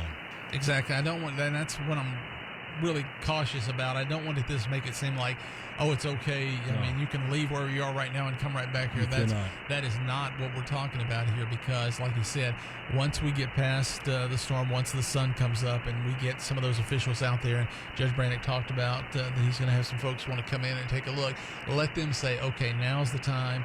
And you'll hear us here. We'll let you know, because they'll let us know as soon as they feel comfortable saying that, and we'll let you know, okay, now's to the area. But don't just assume, okay, well, we can leave right now, or we can get up at 6 a.m. in the morning and immediately drive back. Remember, we are still under a mandatory evacuation. Right. They've got to lift that before you can come back in. And again, just because it's not to the level of what we were worried about does not mean there's still not going to be some destruction. There's still not going to be power outages and stuff like that, because that's the stuff where they tell you not to rush back, because they say, don't rush back to this area just to get to a home with no power, or just, especially if you don't have a generator and you don't have that situation. And just saying because it's not as severe doesn't mean you still won't have power if you rush back here immediately. It's still going to be a process to restore those who lose power. Right, you're still going to, even with the 30 and 40 mile per hour winds, what we're expected in Beaumont, that still could cause some vegetation, tree branches and stuff to fall on the power lines. I mean, and we've seen, like in Beaumont, we just had power outages, less than 2 weeks ago from just a storm coming through here that hit in the right area at the right time and took down a couple of transformers, and that was like a 6-7 hour process to get that power back at that time. And that's not dealing with anywhere near what the widespread power outage will be in this situation. That is true. So you got to watch out for that. So even though we have much better news and much more positive news as we move forward on this coverage, don't take it to mean that everything's okay and it's fine to come back right now. No, again, you got to wait until the mandatory evacuations are lifted. And for those that did not evacuate, remember, as we mentioned, we're under mandatory evacuation. We have curfews, things along those lines. So, again, if you stayed home, stay inside your home until it's safe to go out. Yeah, and definitely, like Greg said, he's hoping that by the time we're looking at sunrise, there's 7 a.m. or somewhere around there, or a little bit before when the sun usually comes out, we'll actually probably be able to see the sun, but it's definitely going to be hurricane conditions up to that point. We're still going to be seeing, we haven't even seen the big winds yet. In our area. All that's coming on the timetable. We'll probably see that in the next hour or so. We'll start seeing the big winds, and first in, as he talked about, first in Orange and in Bridge City and in Little Cypress and in Port Arthur, and then as they move up into Beaumont and then into the Lakes area. Not to the extent that we were talking about earlier, but that's kind of the timetable of how it's going to move in, and we haven't even entered that timetable yet. And again, we are working on County Judge John Gauthier over in Orange County. He did try to call us in a couple of minutes ago. We're unable to connect that. So I got a text message out to him maybe around 1:15. We can try to chat with Orange County Judge John Gauthier. And, of course, we're also going to try to get staff meteorologist Greg Boswick back on with us, as we've had him on at least once an hour all the way through here to kind of give us a rundown. And hopefully, the way it's going, I'm sure he's going to give us some more good news. That's the way it's been. Keep our fingers crossed. All right, thank you so much. That's News Director Harold Mann, who's been pitching in. It's been going to, 2:30 this morning? Going since 2:30 this morning. So you're approaching that 24 hours. I'm not going to make it 24. I'm going to pack it in for about an hour and a half right now. Jim Love's going to sit in and work with you. Okay, we appreciate it, Harold. Get some rest. There's Harold, there's News Director Harold Mann keeping us updated. Like I said, coming up as we approach the 1 a.m. hour here on Thursday, we are going to have staff meteorologist Greg Boswick. We're hoping Orange County Judge Gauthier will call in also, so we can get him on and kind of get an update of what the situation's looking like there in Orange County right now. As we know, while it is looking much better, that is probably going to be the area that is affected the most and the ones who are going to feel it first. So we're watching that Orange, that Bridge City, that Little Cypress area, and hopefully Judge Gauthier can kind of give us an update on that. So we'll have him coming up. We'll have Greg Boswick coming up. We're going to continue to give you all the coverage here for as long as we need to. But, we got a good report from Greg Boswick this past hour. Then Jefferson County Judge Jeff Brannick was on and saying how much better it was looking there, even though we have lost power evidently at the Jefferson County Courthouse in downtown Beaumont.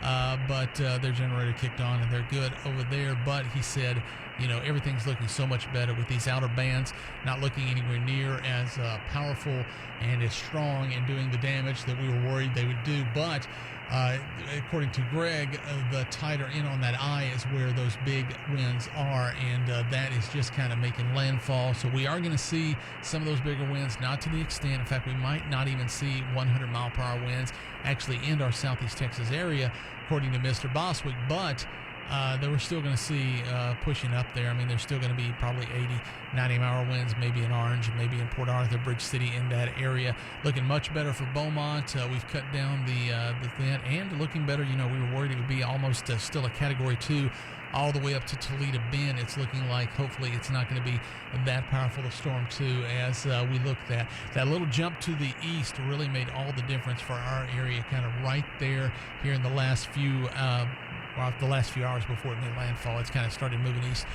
earlier this afternoon, but that little jump seems to be making all the difference in the world for us right now in the effects that Southeast Texas is feeling from Hurricane Laura. But unfortunately, of course, that means they are feeling it dramatically in Southwest Louisiana right now, specifically in Lake Charles, in Cameron, and as we've been talking about, looking at the live shots, it's just picking up more and more there. You're listening to continuous coverage of Hurricane Laura for Southeast Texas on News Talk 560 KLVI Beaumont, Kicker 95.1 KYKR Beaumont, 104.5 KISS FM Orange, and KKMY HD2 K277AG Beaumont, Big Dog 106 KOC Orange, and Cool 92.5 KCOL FM Rose. Laura coming ashore. I'm Jack Callahan, Fox News. The powerful Category 4 hurricane moving across the Louisiana coastline. It is making landfall, or at least the inner eye wall is making landfall right around Cameron Parish, Cameron, Louisiana. And Fox Chief Meteorologist Rick Reichmuth says the storm has been getting stronger. In the last few hours, the pressure continues to drop. If that number's going down, that means in general the storm is strengthening, and that's what's continued to happen.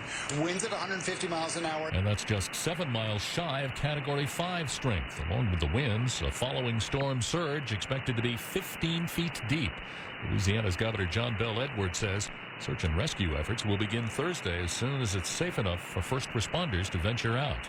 On the third night of the Republican National Convention, Vice President Mike Pence accepting renomination and telling residents along the Gulf Coast. Our prayers are with you tonight. And our administration is working closely with authorities in the states that will be impacted. And Mr. Pence also said the administration acted quickly and aggressively in the face of the coronavirus pandemic and told the audience at Fort McHenry. I'm proud to report that we're on track to have the world's first safe, effective coronavirus vaccine by the end of this year. Despite that, the Biden campaign issuing a statement saying there wasn't much said about the storm or the pandemic. President Trump and the First Lady joined Vice President Pence and his wife on stage after the speech, but did not make any remarks. The GOP convention concludes Thursday night with the president delivering his acceptance speech from the South Lawn of the White House. A night of looting in Minneapolis after reports of an officer-involved shooting. Minneapolis Mayor Jacob Fry. We do not need more destruction. We do not need property damage. That is unacceptable in every way, shape, and form, and I want to be very clear, it will not be tolerated. Police say the man who died Wednesday shot himself to death. America is listening to Fox News. From the Fox News Podcasts Network. In these ever-changing times, you can rely on Fox News for hourly updates for the very latest news and information on your time. Listen and download now at foxnewspodcast.com or wherever you get your favorite podcasts. There's never been a more critical time. Fox News Media is bringing America together. America is watching news and fearless debate on Fox News Channel. We're invested in you from Wall Street to Main Street to your street with Fox Business. America is listening wherever you are, on radio and podcasts, trending the stories you need anytime you want online. And Fox Nation, streaming the entertainment that celebrates America. Fox News Media, America's news, and much more. The Fox News Rundown is a weekday morning podcast that dives deep into the major and controversial stories of the day. Hosted by the anchors of Fox News Radio. Subscribe now to hear a perspective of news you won't find anywhere else. Listen now by going to foxnewspodcasts.com. A white 17-year-old boy has been arrested and charged with the killing of 2 people during a third night of protests in Kenosha, Wisconsin on Tuesday evening. On Wednesday, there were more marches, but they were mostly peaceful. Police say Jacob Blake, the man shot Sunday in the confrontation with police, admitted he had a knife, and in fact they found one in his car. 3 Major League Baseball games were postponed Wednesday as players across the sports landscape reacted in the wake of the weekend shooting. The NBA postponed all of Wednesday's playoff games, and some teams threatened to boycott them. A league-wide NBA meeting is scheduled. Confirmation that a missing soldier in Texas is dead. We do not need more. Officials at Fort Hood confirming a body found Tuesday is that of Sergeant Elder Fernandez. The 23-year-old last seen August 17th in the city of Killeen. Foul play is not suspected, but an investigation is ongoing. Fernandez reported being a victim of sexual assault in May. Special Agent Damon Phelps with Fort Hood Criminal Investigation Command says authorities didn't find evidence backing the claim. The subject of the investigation took and passed a polygraph examination, and we found no witnesses that could corroborate Sergeant Fernandez's allegations. Fernandez is the third soldier from Fort Hood to go missing in the past year. The other two found dead earlier this summer. Steve Rappaport, Fox News. Another big college campus is closing down over the coronavirus. North Carolina State University is telling students remaining in dormitories to move out, acknowledging a rising number of coronavirus clusters occurring in both on-campus and off-campus housing. The announcement comes less than a week after administrators moved all undergraduate classes online. 21 coronavirus clusters have been reported since classes began on August 10th, with 4 in residence halls. The school's COVID-19 dashboard reports 111 students in quarantine in university housing and over 1,200 in quarantine off campus. Tom Rigotti, Fox News. And I'm Jack Callahan. This is Fox News. With the new iPhone SE for less than $100 at Metro, you rule. It's the most affordable iPhone on the #1 brand in prepaid. So whether you're studying online or FaceTiming. Hey, Mom. Hi, dear. The iPhone SE has all you need. Switch to Metro and get the iPhone SE for $99.99 after rebate redemption and 6 months of service with AutoPay. Metro by T-Mobile. Rule your day. Limit 1 per account/household. Requires port and ID validation. Not valid for numbers currently in a T-Mobile network or active on Metro in past 90 days. Restrictions apply. See store for details. So yes, your late nights might feel different these days. But thankfully, the morning after McDonald's breakfast never does. Because it's the duty of a sizzling, cheesy sausage McMuffin, crispy fried hash browns, and a hot, steamy cup of McCafe to get you through your day. Mix and match is sausage biscuits, sausage McMuffins, sausage burrito, chicken McGriddles, hash browns, and medium premium roast coffee. And get 2 for $2. Prices and participation may vary. Cannot be combined with any other offer or combo meal. Single item at regular price. You're listening to continuous coverage of Hurricane Laura for Southeast Texas on News Talk 560, KLVI Beaumont, Kicker 95.1, KYKR Beaumont, 104.5 KISS FM Orange, and KKMY HD2, K277AG Beaumont, Big Dog 106, KOC Orange, and Cool 92.5, KCOL FM Groves. And we are back with our continuous coverage of Hurricane Laura. 6 minutes after 1 o'clock here, we have moved into Thursday. Trey Poston with you, joined now by Jim Love as Harold Mann finally almost made 24 hours. And finally well, hit he the almost fall did. He's getting some much-needed rest now. And Jim has, of course, started off all our great coverage for us and took care of us for many hours and has been getting some rest while we've continued on. And the situation has had some dramatic changes while you've been gone. Really has. I've been surprised when I got up a moment ago with some of the news, and we'll be getting an update from Greg Bostwick, but obviously different than we were expecting apparently in Beaumont. Yeah, for pretty much all of Southeast Texas. I mean, we're still going to see in Orange, in Bridge City, and Little Cypress, they're going to see the biggest things, big wins in Port Arthur, but not of the extent that we were worried for that. In fact, Greg is saying right now a storm surge. He doesn't expect any storm surge in our Southeast Texas area.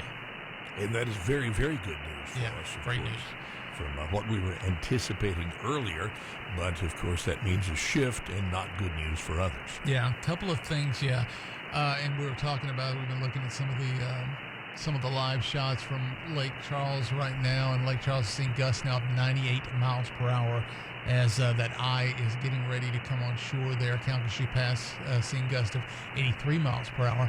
Right now, they are going to feel that storm surge could be unprecedented storm surge. They're talking about 15 feet, crazy numbers like that. We're going to have to wait and see how it works out. But on our side, because it really did take that wobble over to the east and put it in that area, is not going to give us, in fact, we might not see 100 anywhere in Southeast Texas at this point.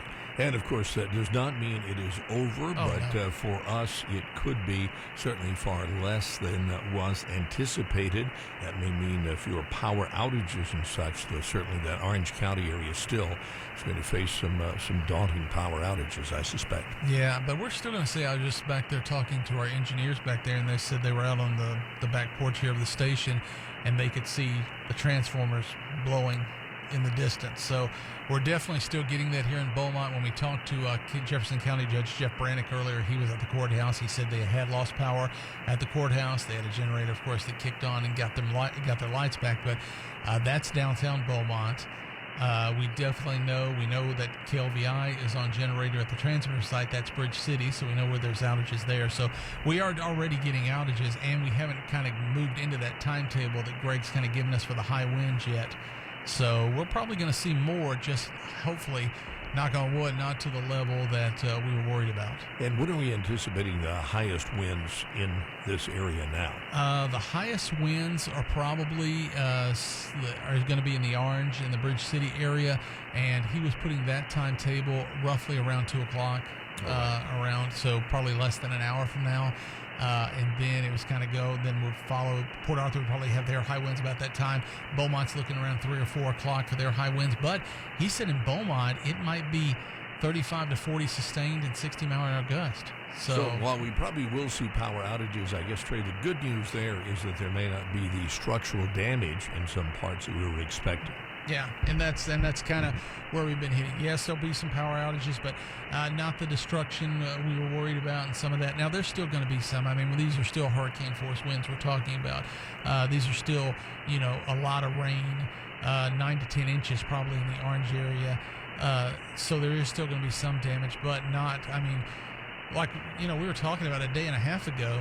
And this kind of led in our discussion Harold and I were having earlier, that there are going to be those people that are going to be angry and say they were told to evacuate because it was going to do this and it was going to do that, and it didn't do what they were told they were going to do, so they should have been told to evacuate.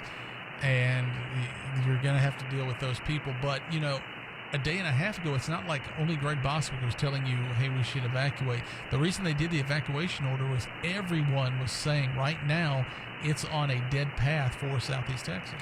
Well, and if there will be more severity in Southwest Louisiana and such, that's the exact reason that we evacuated here and have those evacuation orders. You don't know.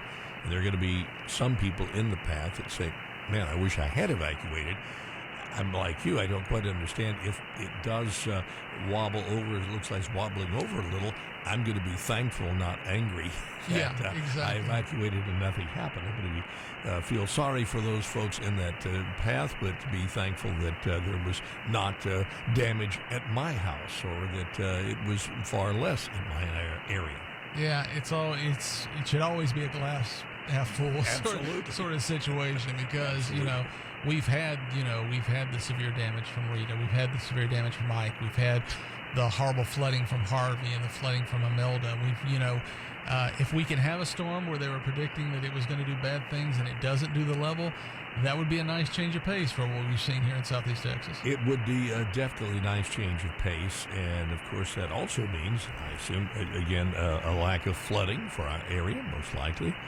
So that's also good news. Yeah, the best part was the flooding, is that, like I said, Greg really doesn't expect any storm surge at all in our area, and even that in that area of Orange and Bridge City where he thinks it could be 9 to 10 inches. He says a lot of that's going to get soaked up by the ground because we have been so dry lately, and so he doesn't see, there'll be some flooding, but in the areas that usually flood whenever we have quite a bit of rain, but he doesn't see anywhere near severe flooding and anywhere near the levels that we've seen in a Harvey, in a Imelda, or anything like that.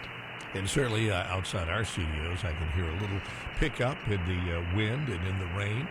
But once again, I guess that is as predicted, that about on schedule coming in here, but with less severity. And that, again, good news. Very good news. Hopefully we're going to talk to staff meteorologist Greg Boswick in a few minutes. He'll give us the latest update, and hopefully we'll continue in this vein of good news. And hopefully we can also get Orange County Judge Gauthier on the phone and get an update for you on the Orange area. That would be excellent to get that again, Spear. That's going to be where most of the damage does occur. And I wonder what is going to be happening to the north. As Greg commented on that, with less severity here in the Beaumont area, will that mean less severity for our friends to the north? Yeah, basically the same thing we're talking about with everybody else, where it's still going to be, but there was talk, that we could have up to a Category 2 all the way to Toledo Bend, and it's probably not going to be there. Now, it is probably going to be some unprecedented winds that far inland than we usually get, but nowhere near the level that, that we've talked about and people were worried about. Well, certainly that's good news for me to wake up to. I'm glad it's not as bad as it could have been. Though again, as you mentioned, that does not mean there won't be power outages and such. Perhaps there'll be just less structural damage and a faster recovery. But that also doesn't mean that at daybreak you should be rushing back. Exactly. If you're listening to us on the iHeartRadio app now and thinking, oh, well, I'm coming back quick. Right. Again, don't do that. When we talked to Judge Brannick, we, of course, went into that, and he said, as soon as the majority of the storm has moved past, as soon as they get daybreak and they can get out, they're going to get out. They're going to examine the area. We're still under a mandatory evacuation. They have to lift that before you're supposed to come back to the area. So they're going to get out, but he did say he understands if it does continue the way it is and the damage is not to the extent, he knows people are going to want to get back as soon as possible. And so they're going to get out there as soon as possible, look at the area, and if they feel good about it, he's going to lift that evacuation. He's going to let us know that people can come back, and we'll let you know. But don't assume, don't say, like I say, wherever you are, I'm waking up at 6 a.m. and I'm heading right back, and I'm 2 or 3 hours out, and I'm getting back there as soon as possible. Yeah, you do need to be prudent about that.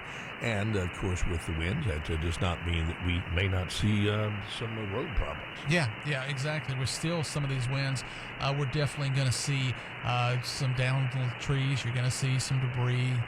There's still going to be that situation where you have to worry about that. So also thinking that you can slide in and, it's going to be an easy drive in. We don't know that at that point. You're going to have to wait and see, and that's why you need to wait for the officials to get out there and check everything before, and they tell you, okay, it's okay to come back. And speaking of officials, we have Judge Gauthier from Orange County on the line with us. Good morning, Judge. Morning, sir. How are you? I'm doing great. Can you tell us a little about the situation in Orange County? Yeah, well, we just, I was just actually outside for a few minutes just kind of checking things out. I think we were going to get very lucky on the storm surge portion of it. I think it basically missed us, and we're not getting the kind of wind that's going to pull the storm surges that they were predicting to us. We were on the right side of it. And then but we're just now starting to feel the full aspects of the wind that's getting here now. And wind speed's picking up and the wind gusts are picking up pretty hard. But, still so far we're hanging in there and making sure that we're going to be prepared to move first thing tomorrow morning. Now, what is the situation in Bridge City? If that was one of the areas we were most concerned about. Well, of course, Bridge City, we were really concerned about it, not only with the wind, but primarily with the storm surge that they were predicting. That would have, the Bridge City area, the western side of Vidor, and then also the West Orange area, the lower portions of our county. We were worried a whole lot about that with storm surge. And like I said, I think for the most part we're going to, we're probably still going to have a few, but not near what they were predicting with storm surge. Homes getting flooded. So that kind of now changed our focus to just making sure that we're prepared to handle the wind, what the damage with the wind is tonight. And that'll be throughout the county. Judge, have you heard any reports on what the level of power outage is in Orange County? I've not heard a full report yet. We've seen on the weather stations that they're showing, and we know we have several power outages already and still continuing to come in as now that this wind is finally getting here.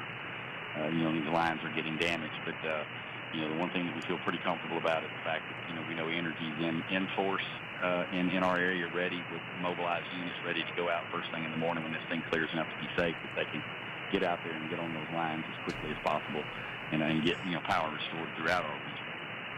And do you feel that the northern part of Orange County and such, it is also suffering less damage perhaps than anticipated? But again, you say the winds are beginning to pick up, so we have yet the wind possibility of wind damage to endure.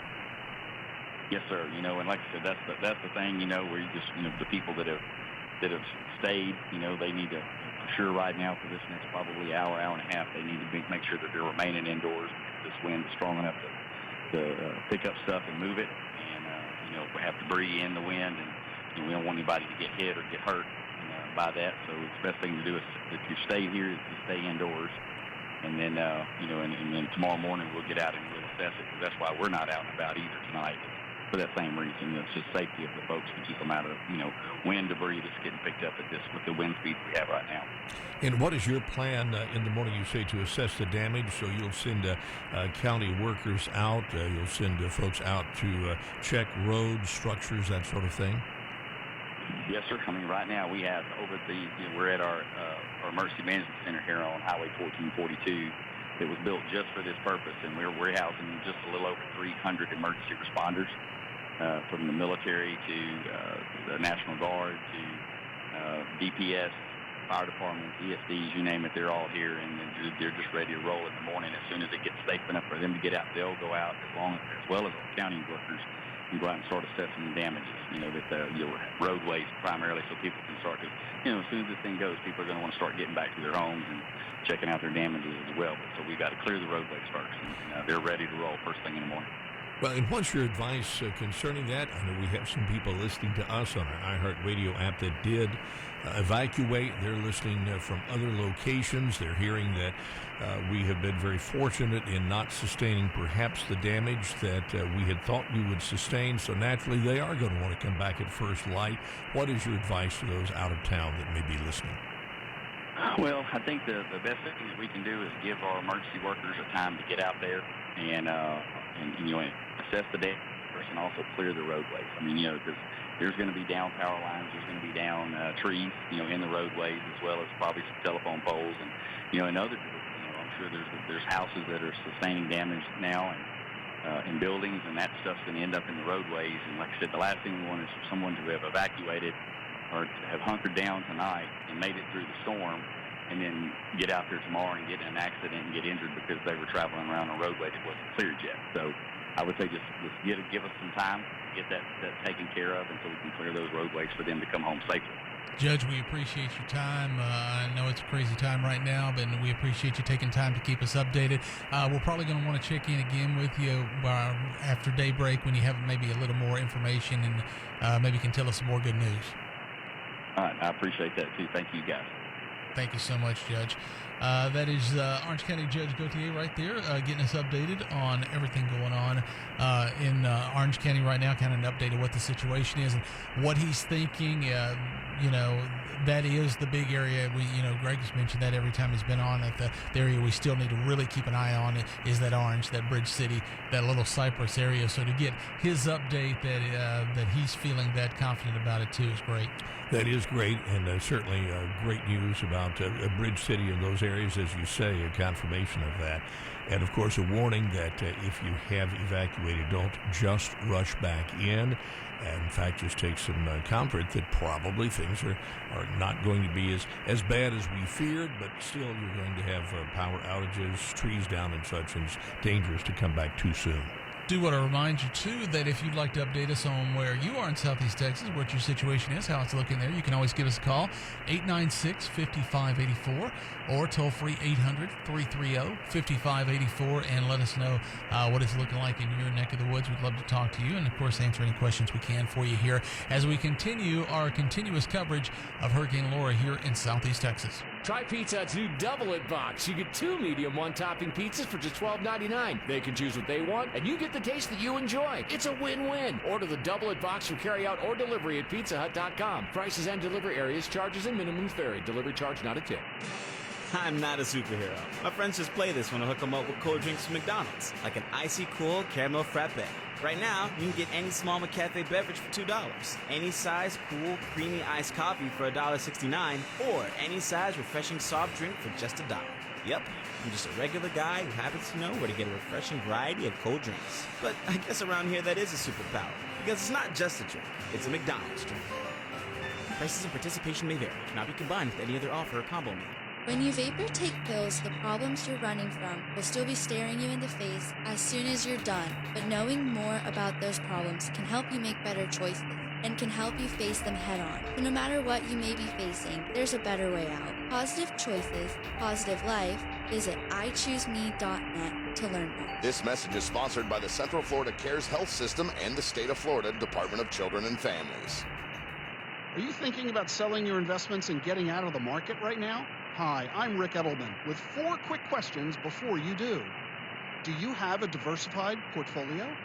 Is your personal situation and are your long-term financial goals unchanged? Are you rebalancing your portfolio like you should? And do you have sufficient cash reserves? If you answered yes to all 4 questions, you don't need to change your investments. But if you didn't answer yes to all 4, then call us right here at Edelman Financial Engines right now. If you're not properly positioned to weather this storm, you could be at risk. We've helped thousands of people just like you get through wild markets just like this one over the past 3 decades, and we can help you get through this crisis too. If you're at all uncertain, call us at 888-PLAN-RIC. That's 888-PLAN-RIC. Or visit us at rickedelman.com. That's ricedelman.com. Call us and call us right now. And we are back to our complete coverage of Hurricane Laura here on your iHeart radio stations. 1:24 now on the Thursday morning, and we just got off the phone with Orange County Judge Gauthier, who kind of gave us an update of what it's looking like there, which is much better, which has kind of been the theme over the last, I would say over the last 2 to 2.5 hours, when we really kind of started getting much better reports from Greg Bostwick on what the situation was looking like for Southeast Texas, and then it's kind of snowballed into each time we talk to him, it gets a little better. While Lake Charles is seeing gusts of 128 miles per hour right now, according to according to the Weather Channel right now, and looking at some of the live shots, it is really blowing and going right now. Sustained at 85 and gusts of 128 right now in Lake Charles. And certainly to our friends in Lake Charles, wow. That's amazing, and again, it would appear will be suffering most of the damage, and we're going to escape some of that in the Beaumont area. It's going to be a lot like Rita. I think it's going to be that Cameron, that Holly Beach area is probably going to take some impact, and then Lake Charles. I think this is. I don't remember. I remember Lake Charles, of course, is taking damage like we all have in different storms. I don't remember this extent of what the potential is right now for Lake Charles. Yeah, this is going to be some severe damage for them. I don't think they have had that extent of damage in the past. Certainly Holly Beach was basically destroyed in Rita, and it sadly may happen again now in this storm. But, of course, for Holly Beach, a lot of folks go down there with campers and such and have probably taken those out prior to the storm, but this is going to be devastating for Holly Beach. And it's one different aspect that I was just thinking of a while ago, because I actually had a beach house at Crystal Beach in Ike that was, of course, destroyed, as was most of Crystal Beach. It's strange for us to have a hurricane, especially a hurricane of this size and this ferocity, and we're not talking about Crystal Beach or the Bolivar Peninsula in any way. We're saying that those are actually pretty good, and we got Greg Bostwick back with us. We have Greg Bostwick with us. Yeah, Greg, I was just talking about that. It's strange to be talking about a hurricane this size, and it seems like Crystal and High Island and all that are looking fine right now. Well, yeah, because they're so far to the southwest where the storm hit. They're just getting, pretty good breeze out of the northwest, and no real storm surge at all, because the wind is blowing offshore. It's pushing the water away. We had an interesting deal a while ago. We were kind of puzzled a little bit because Category 4, and we weren't really seeing, Category 4 winds at any of the reporting sites. There's only about 2 sites that are in the range of that over in Cameron, and then we're getting some gusts of about 110 or so, but they were on the north and northwest eye wall, which is not particularly strong. We're trying to get some verification of this Category 4 hurricane in the northeast quadrant of the storm, but that's in the middle of a swamp. I mean, there's nothing there but alligators and country rabbits. Seriously, there's no reporting stations at all there, east and northeast of Cameron. So what we did is we went to the Doppler radar out of Lake Charles, and they can show velocities, and we have a number of confirmed velocity vectors there of 142 miles per hour. So there is wind there. It's just not hitting populated areas. Now, unfortunately for Lake Charles, that wind is now moving up into Lake Charles. In fact, we think it's probably getting pretty severe at the Lake Charles Airport south of town, because we lost the Doppler radar feed from them. So that very rarely happens because of redundancy of the lines and whatnot, but we've lost contact with that station. And prior to that, about 30 minutes before that happened, they were getting winds gusting over 100 miles per hour. So there's a narrow band of extremely strong winds that's moving now through Calcasieu and Cameron Parish, about to reach Interstate 10 in the area around Lake Charles. So that's something to consider. But our area, we're just getting barely missed by that. There's some pretty strong winds right up and down the Sabine right now, from the north end of the lake through Orange and then up Highway 87 up toward Deweyville. But you get west of that, it's windy, but it's not anything extreme. We're getting some gusts 50 miles per hour plus in Beaumont right now, but, that's not uncommon during a thunderstorm. So we're doing okay. And as this begins to pull away, which it'll do in the next few hours, the winds will actually start to diminish over a good portion of southeast Texas. At what point will we see the highest winds in Beaumont and the north of us? Or have we already seen those, or will it continue at this current speed? Well, basically, when it moves past us to the east on the same basically latitude, basically draw a straight line to the east. When that storm crosses that line, that's when the winds should start to diminish. You can kind of tell that by wind direction. Our winds right now in Beaumont have turned from northeast to north and northwest, which indicates the eye is passing us to the east. When the winds become westerly, you'll know the eye has actually passed us to the northeast, and the winds will start to relax. So that'll happen here fairly soon. But I'm mainly concerned on the wind for the folks that are right there on the Sabine from Bridge City back northward into Newton County. That's where the hurricane-force gusts will be felt. I see.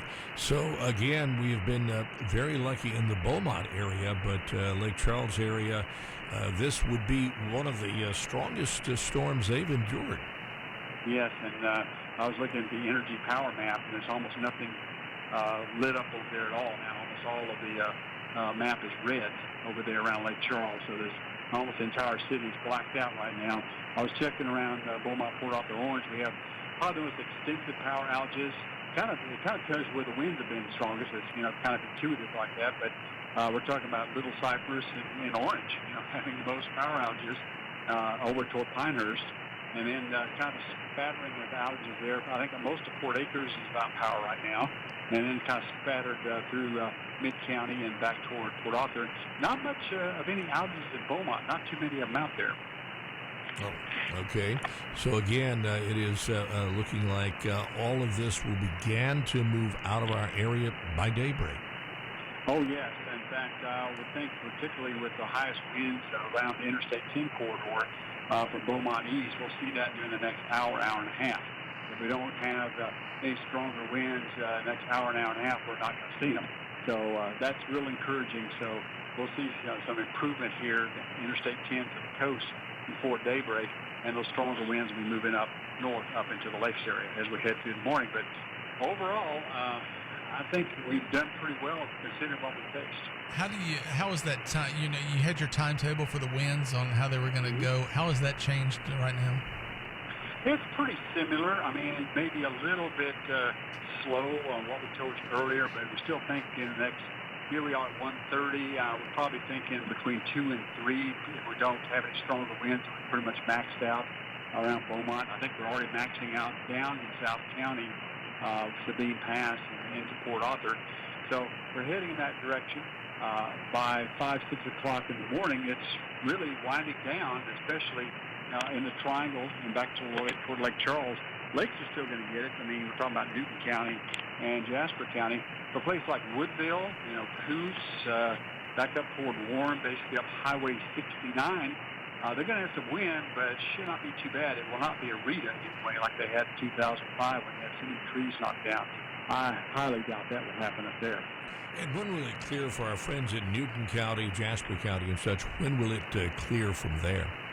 Yeah, the highest winds there are probably going to reach them around 4 or 5 o'clock this morning. I think by 8. Somewhere in that time frame, the heaviest winds will move by, and then they'll slowly diminish the rest of the morning. And as we laughingly said a while ago on TV, we're talking about, hey, we'll probably be able to get out and get some sun later on today. That's how quickly this thing is going to move on out. It is amazing how quickly, when they do move out, it always seems to be a bright, sunny day afterwards. Mm-hmm.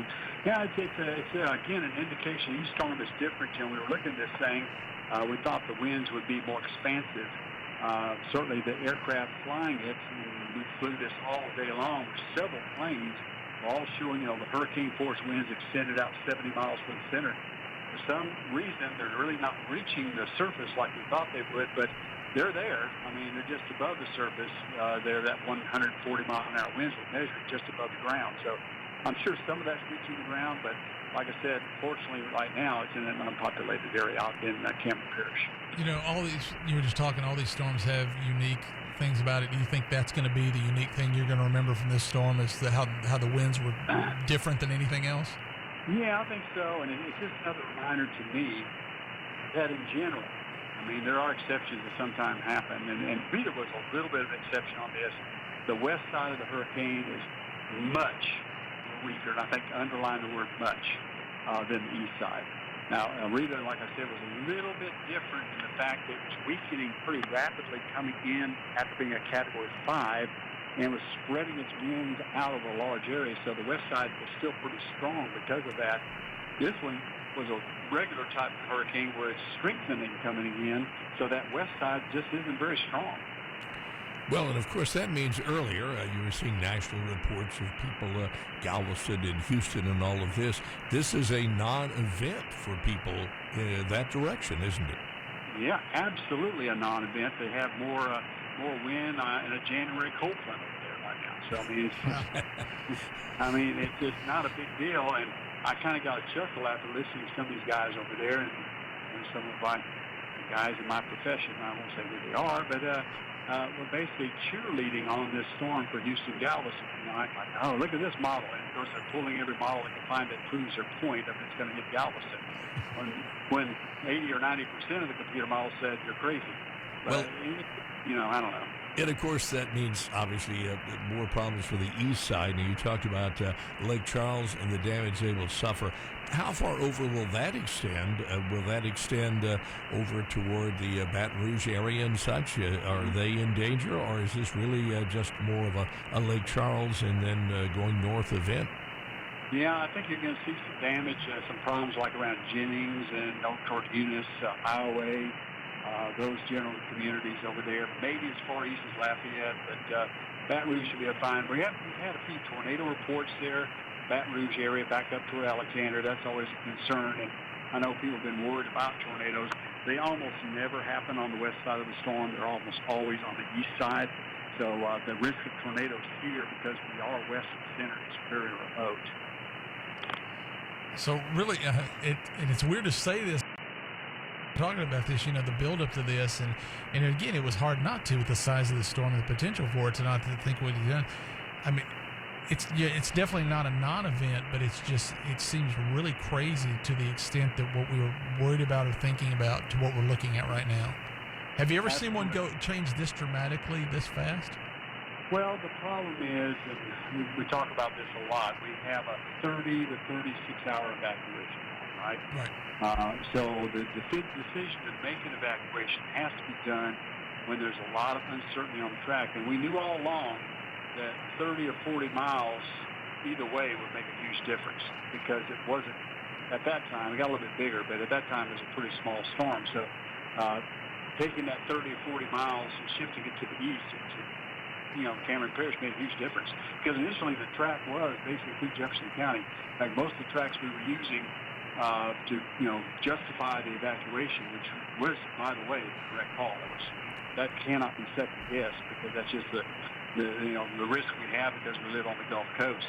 But all the computer models generally at that time were showing a high island hit. But my goodness, that puts us in that northeast quadrant like Ike, and you couldn't mess with it. I mean, just no question the evacuation had to be called. Well, and again, you're talking about that difference on being on the west side and the east side. Yeah, it makes a huge, particularly with the storm surge. I mean, storm surge is basically non-event if you're west of the center. It just doesn't happen. So I know a lot of people are really upset. I had some people kind of question what we were doing by saying, because we came out pretty early today, about mid-afternoon, said, we're not going to see a storm surge. And somebody said, well, we just watched the Weather Channel, and this says it's going to be 15 feet in Port Arthur. No, not 15 feet in Port Arthur. It kind of drives me crazy sometimes, because it seems like the hype machine gets into full gear sometimes. But, the west side just is weak. It usually is. Well, we spent a lot of time this afternoon visiting with you talking about that storm surge because I think with those conflicting reports and some of the national reports, a lot of people were very, very concerned. But again, in that Lake Charles area, it's going to be a heavier hit. How far do you see the saltwater intrusion and such in that area?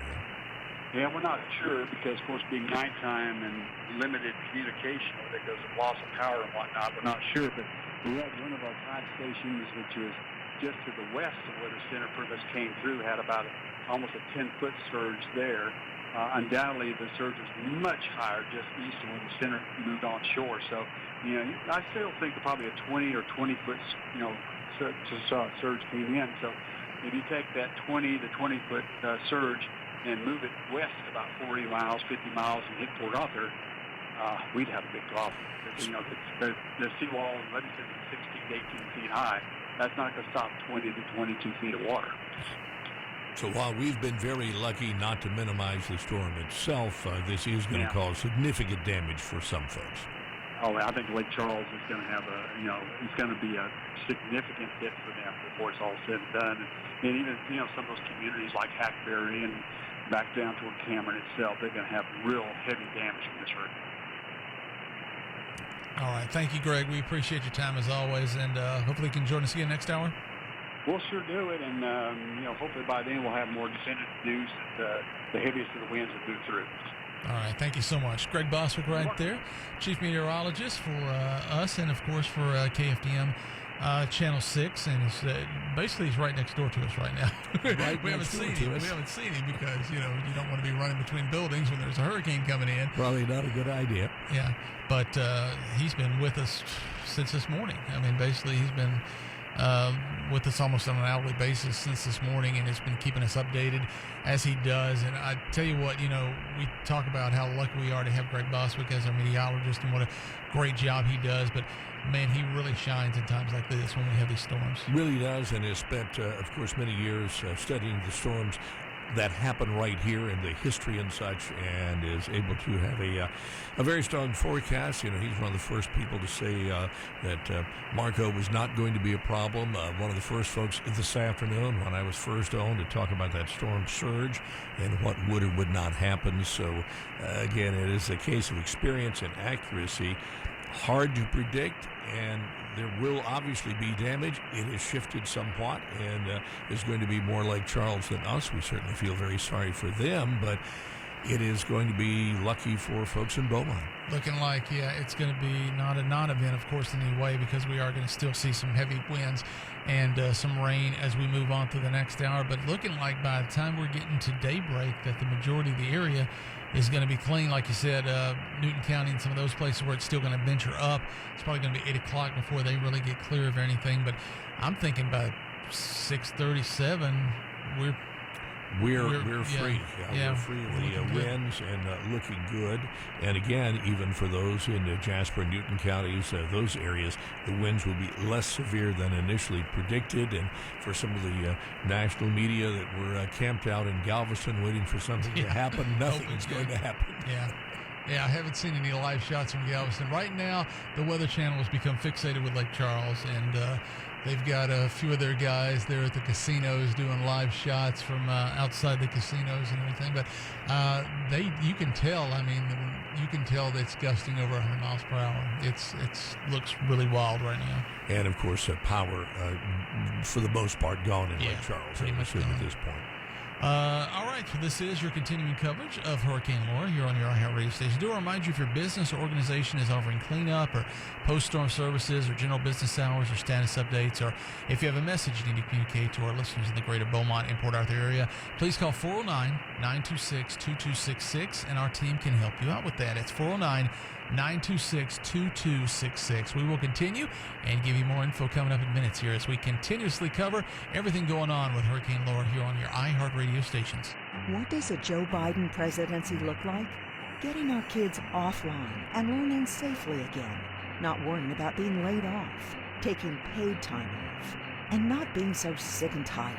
Instead, getting close to those you love again. President Joe Biden will combat the pandemic, reopen schools safely, put us back to work. and strengthen healthcare coverage. Vote Biden for president. Unite the Country is responsible for the content of this advertising. With great deals on the Ram 1500 and Ram 3500 and the option to shop and buy online, there's nothing stopping you. Get back to everything you missed at the Ram Summer Clearance event. Right now, get 0% financing for 72 months on the 2020 Ram 1500 Bighorn. Go to ram.com or visit your local Ram dealer for this great offer. 0% APR financing for 72 months equals $13.89 per month per 1,000 finance for well-qualified buyers through Chrysler Capital, regardless of down payment. Not all buyers will qualify. See dealer for details. Offer ends 8/31/2020. You've saved your whole life for retirement, and you still don't have the peace of mind that you're going to be okay. Now more than ever, your investments matter. For over 40 years, planners at Certified Financial Group in Altamont Springs have been serving as fiduciaries when providing financial planning and investment advice. Their focus is on your goals and a custom approach to financial peace of mind. Remember, anyone can say they're a fiduciary, but only certified financial planners are legally obligated to act in your best interest. They have 12 experts under one roof. Certified Financial Group, experienced, knowledgeable, focused on you. If your financial planner is not certified, or you merely need a second opinion, set up your no-obligation visit today. From your cell phone, dial pound 250. Say the keyword Certified Planner. That's pound 250. Certified Planner. You'll be connected in seconds so you can start planning tomorrow, today. FinancialGroup.com. Planning and investment management for a fee through Certified Advisory Corp., a registered investment advisor. I'm not a superhero. My friends just play this when I hook them up with cold drinks from McDonald's, like an icy cool caramel frappe. Right now, you can get any small McCafe beverage for $2, any size cool creamy iced coffee for $1.69, or any size refreshing soft drink for just $1. Yep, I'm just a regular guy who happens to know where to get a refreshing variety of cold drinks. But I guess around here that is a superpower, because it's not just a drink, it's a McDonald's drink. Prices and participation may vary. Cannot be combined with any other offer or combo meal. And we are back with your live coverage of Hurricane Laura for Southeast Texas here on your Southeast Texas iHeart radio station. 1:45 right now into Thursday as we have crossed over. Of course, we just got done talking with staff meteorologist Greg Boswick, and he's pretty much saying the bigger winds and the stuff for Orange, for Bridge City, for Port Arthur, and then up into Beaumont, that's going to be the next couple of hours. But then we start getting 3, 4 o'clock. We're going to be clear in the general area of Southeast Texas of most of the major wind and rain. And I think we may be very lucky in structural damage from what he is saying, these gusty winds and such. Obviously, there will be some structural damage, but not what we anticipated. But, of course, that doesn't mean there won't be some extensive power outages also. And we've already seen some. We've heard, Greg was telling us, looking at his map, he could tell that the majority right now were in Orange. We're in Bridge City, LCM, where the power outages were now. And he said it was pretty good. Mid-county looked like around Port Arthur there was quite a few already. And Beaumont was starting to pick up too. So we are going to see the power outages looking like not to the extent that we were worried about, that we were, that we feared that we were going to be looking at some RETA timelines maybe on getting power back and everything. That hopefully is not going to be the case when we're not going to see as many outages as we thought we were going to get. And that's a big takeaway, not seeing as many outages and perhaps not the severity, so that indeed it is not a RETA situation in restoring it. Yes, you may not have power, but it may not take as long as it has in previous storms to bring that power back up. And, of course, nobody likes to be without power. No one wants to be without air conditioning. No. So that's good news. Yeah, so again, don't rush back. Don't think that, everything's fine now and you can run back to the area. Because, one, we are not completely done with, we haven't even seen probably the highest winds and stuff we were going to see right now. That's going to come through in the next couple of hours. But then, of course, also, like we've talked about in the past, there's no reason to run back to a house without power. There's no reason to come back and say, I've got to be at my house, especially when we know how the humidity kicks up post-storm and we know how the mosquitoes roll out. You want to make sure that you're still in a good situation. And again, nothing has been lifted. No mandatory evacuation has been lifted in any of these counties. Nothing's been opened up to you yet. Hopefully that'll happen very quickly as we get into daylight and daybreak, as they can officials can get out and take a look at the area and the situations. We talked to Judge Gauthier over in Orange. He said, as soon as they can, they're going to get out and look. We talked to Judge Brannick in Jefferson County. He said the same thing. As soon as they feel confident that there's no danger, to get out and take a look, and there is some with some daylight to really look around, they're going to get out, they're going to assess the situation, and they're going to decide when to lift the mandatory evacuation, when to invite you back. And as soon as they do that, they're going to let us know, and we're going to let you know. Absolutely. Again, don't rush back. There is no reason to, as Trey says, no power. It's not going to be a comfortable situation. Earlier, talking with the county judges and Judge Jeff Brannick, there is additional law enforcement in southeast Texas. There are additional patrols when these wind conditions permit. They will be out, so don't feel like you've got to rush back to protect property or whatever. I think it's a natural feeling, but you're probably better off just giving it a little time before you come back. We'd also be glad to hear from you this morning, whatever area you're in. If you have something to share with us, something that you're seeing that we are not seeing, obviously, you can give us a call, 896-5584, and we'd be glad to hear your perspective from whatever area you're in. Also, toll-free 800-330-5584 if you'd like to call in. Do want to be cautious. Don't want to seem like it too much like certainly don't want to call it a non-event or anything like that, but I do think it is really dramatic to me. And being through some of these storms, not as many as you have, Jim, but I don't remember such a wide swing. I mean, we've had storms that we thought were going to be worse and didn't turn out that way, and we've had storms that we thought were going to be a Harvey that nobody was anticipating that turned out bad. But such a dramatic turn in such a short period of time. And I think you're absolutely right. I don't recall one in which there was such a dramatic shift, and we were so sure as it was approaching landfall, and then things shifted and some things fell apart and such. But as you say, that's not to minimize. Obviously, for our friends in Lake Charles, the damage is severe, but because of that shift, we are not going to see the same sort of damage in the Beaumont area. And, to a certain extent, Trey, it is, to a certain extent, luck in that shift has put a lot of things over marshy areas, not populated areas. Right, and that was a good point that Greg brought up, that he was really hunting to see where is this Category 4 hurricane level winds, that 140, that 145 mile per hour winds, and he finally found them. And the reason was they were on the northwest side of the wall, and that situation was basically going through a marsh area. So there's no weather stations, there's no anything set up out there to indicate that, to pick up that area and to give you that info. So, he kind of had to go a different way to figure it out. But, yeah, we're seeing that. But the only thing that's probably affecting right now is gators and nutria rats. Well, absolutely. And Gary is in Sour Lake, and I'm wondering what effect they're seeing there. Gary? Well, I'm in Sour Lake, and, it's really, my girlfriend and her parents, left town because they thought it was going to be so bad. And I stayed, and there's hardly anything. It's like just a bad rainstorm here. And what about the winds? Very little. It's maybe 30 miles an hour, 25, something like that, but very little. I'm very surprised. Well, and I think several of us have been surprised, again, with a little jog that it's taken. And, again, Sour Lake, that location, seeing less than probably they're seeing in Orange County and such. But for you, it is much like a summer rainstorm then. It really is. I'm very, very surprised. When you see something that's a Cat 4, almost a Cat 5, you would think within 40, 50 miles, 80 miles on both sides. But, I was kind of hoping for a little bit of wind. Well, I will tell you, there's more to come, as Greg Bostwick was saying a little earlier, there is apparently such a dramatic difference in being west and being east, and of course you're west, so you're certainly blessed with that, and I'm sure that they're going to be glad you're taking care of the house.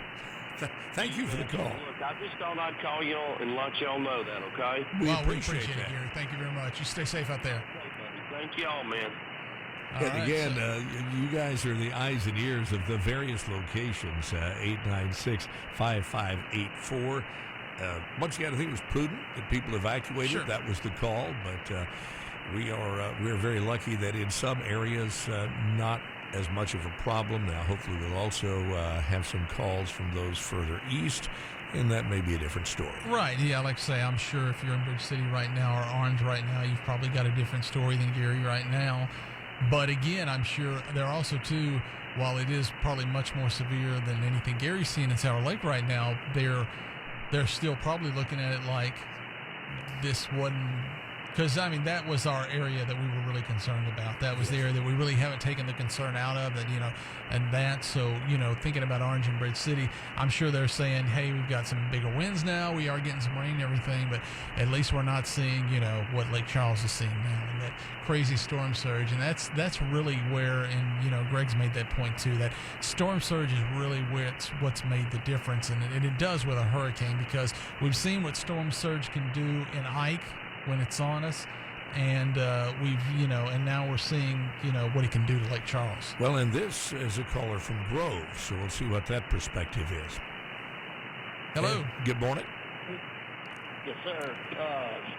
Got 725 outage so far in Groves. I just got through talking to Energy.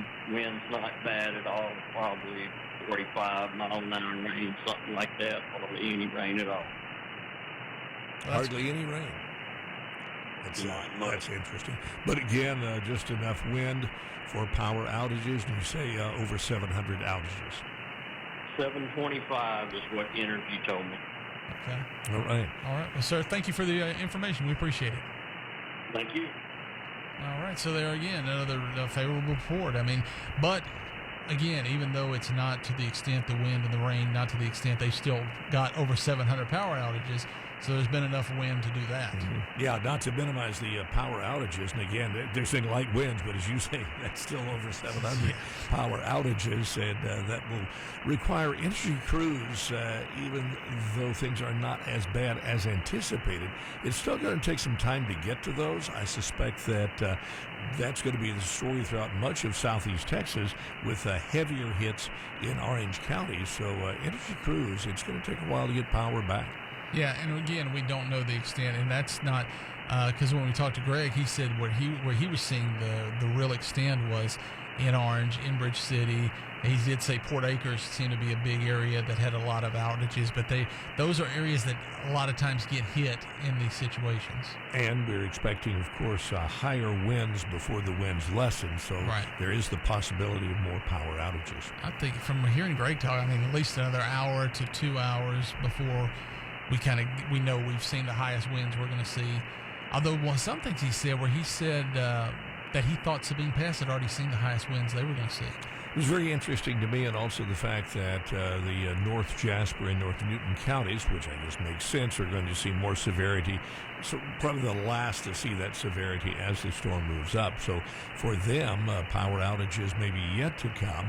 But as you say, Sabine Pass apparently has seen the worst, and in the next hour or two, Beaumont will have seen the worst of the winds. Yeah, which is, again, it's hard to, and again, nobody here wants to say that we haven't seen, because we know there are people who are going to have damage. There are going to be people who are going to have power out for a longer time than of course they would want. But at this point, to be where we are, considering to what we were looking at over the last couple of days and what we were anticipating to be, here, because we were, before the majority, we were saying that landfall was going to be at like 1 o'clock in the morning, which was basically 57 minutes ago, and that it was going to be right on top of us, and we didn't know what the storm surge was going to be like. That to be from there in basically a day and a half to be where we are right now is just unbelievable.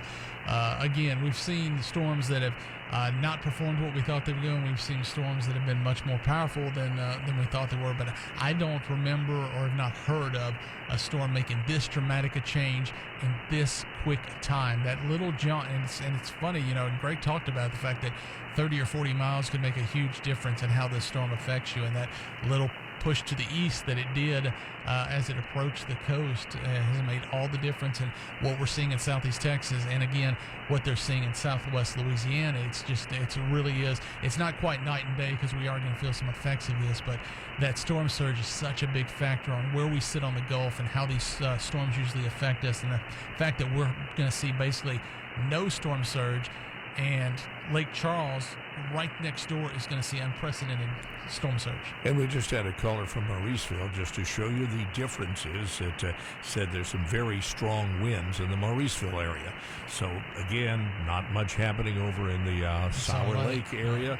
But, again, as we move further east, those winds have increased. Right. And we knew that was going to be our hot spot, that orange, Bridge City, Mauriceville, Little Cypress area. They're going to feel it more. But hopefully, like Greg said, maybe within the next hour or so, you guys are going to be past the big stuff and you get through that. And then after that, we should be okay. I mean, we're still going to see some rain and stuff, but it's funny, the joke he made about we could be getting some sun by this afternoon. Certainly contrasting this with maybe the same time and such when Hurricane Rita came in, it was a far different situation. So, again, we've been parts of southeast Texas, have been very lucky, not as lucky for our friends in Louisiana. But, again, this is a stark difference in the calls, as said, Rita at this time of the morning and this storm. Jim, let's say we switch chairs next hour. I would be glad to. Okay, I'm going to give you the big chair. All right, I get the big chair. This is our continuous coverage of Hurricane Laura here on your iHeart radio station. We are going to keep you updated.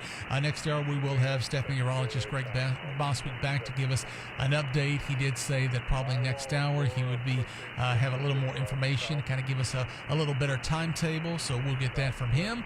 We'll also keep reaching out, try to get you some more information on what's going on in the area. But very, very positive reports. We've been getting that, especially over the last couple of hours, and hopefully that will continue. Thank you so much for staying with us here on the iHeart radio stations. You're listening to continuous coverage of Hurricane Laura for Southeast Texas on News Talk 560 KLVI Beaumont, Kicker 95.1 KYKR Beaumont, 104.5 KISS FM Orange, and KKMY HD2 K277AG Beaumont, Big Dog 106 KOC Orange, and Cool 92.5 KCOL FM Groves. Landfall in Louisiana. I'm Jack Callahan, Fox News. Category 4 Hurricane Laura making landfall within the last hour near Cameron, Louisiana, not far from the Texas border. Fox's Leland Vittert is in it near Lake Charles, Louisiana. We're getting now some of the big gusts that are in that eye wall. We're about 12 to 15 miles from the eye passing over us. So far, the highest sustained winds we've gotten is about 105, 108 miles an hour, which makes it, shall we say, unpleasant to stand out here. You're getting that sandblast effect from the wind. At the National Hurricane Center, Director Ken Graham says this storm is extremely dangerous. Oh, absolutely. Any of these structures, I mean, you think about the hurricane force winds, that's damaging enough, but it's the storm surge. It's the most deadly part of these tropical systems, and it's just a force of water. I mean, think about all the winds pushing that water in, and well inland. We're expecting some of this surge even to get north of I-10 in certain areas. So if you think about that, it's destructive. Even the storm surge can destroy houses and destroy structures. Just an incredibly dangerous situation. Tens of thousands of people now reported without power along the Gulf Coast. Vice President Mike Pence telling the third night of the Republican National Convention. So with gratitude for the confidence President Donald Trump has placed in me, the support of our Republican Party, and the grace of God, I humbly accept your nomination to run and serve as Vice President of the United States. Mr. Pence offered a full-throated defense of the administration's response to the coronavirus outbreak. President Trump made a cameo appearance after the vice president's address, but the president did not speak. At the end of the evening, as the flag was raised over Fort McHenry, a group of disabled veterans in the front row stood at attention. The GOP convention concludes Thursday night with President Trump's acceptance speech. America is listening to Fox News.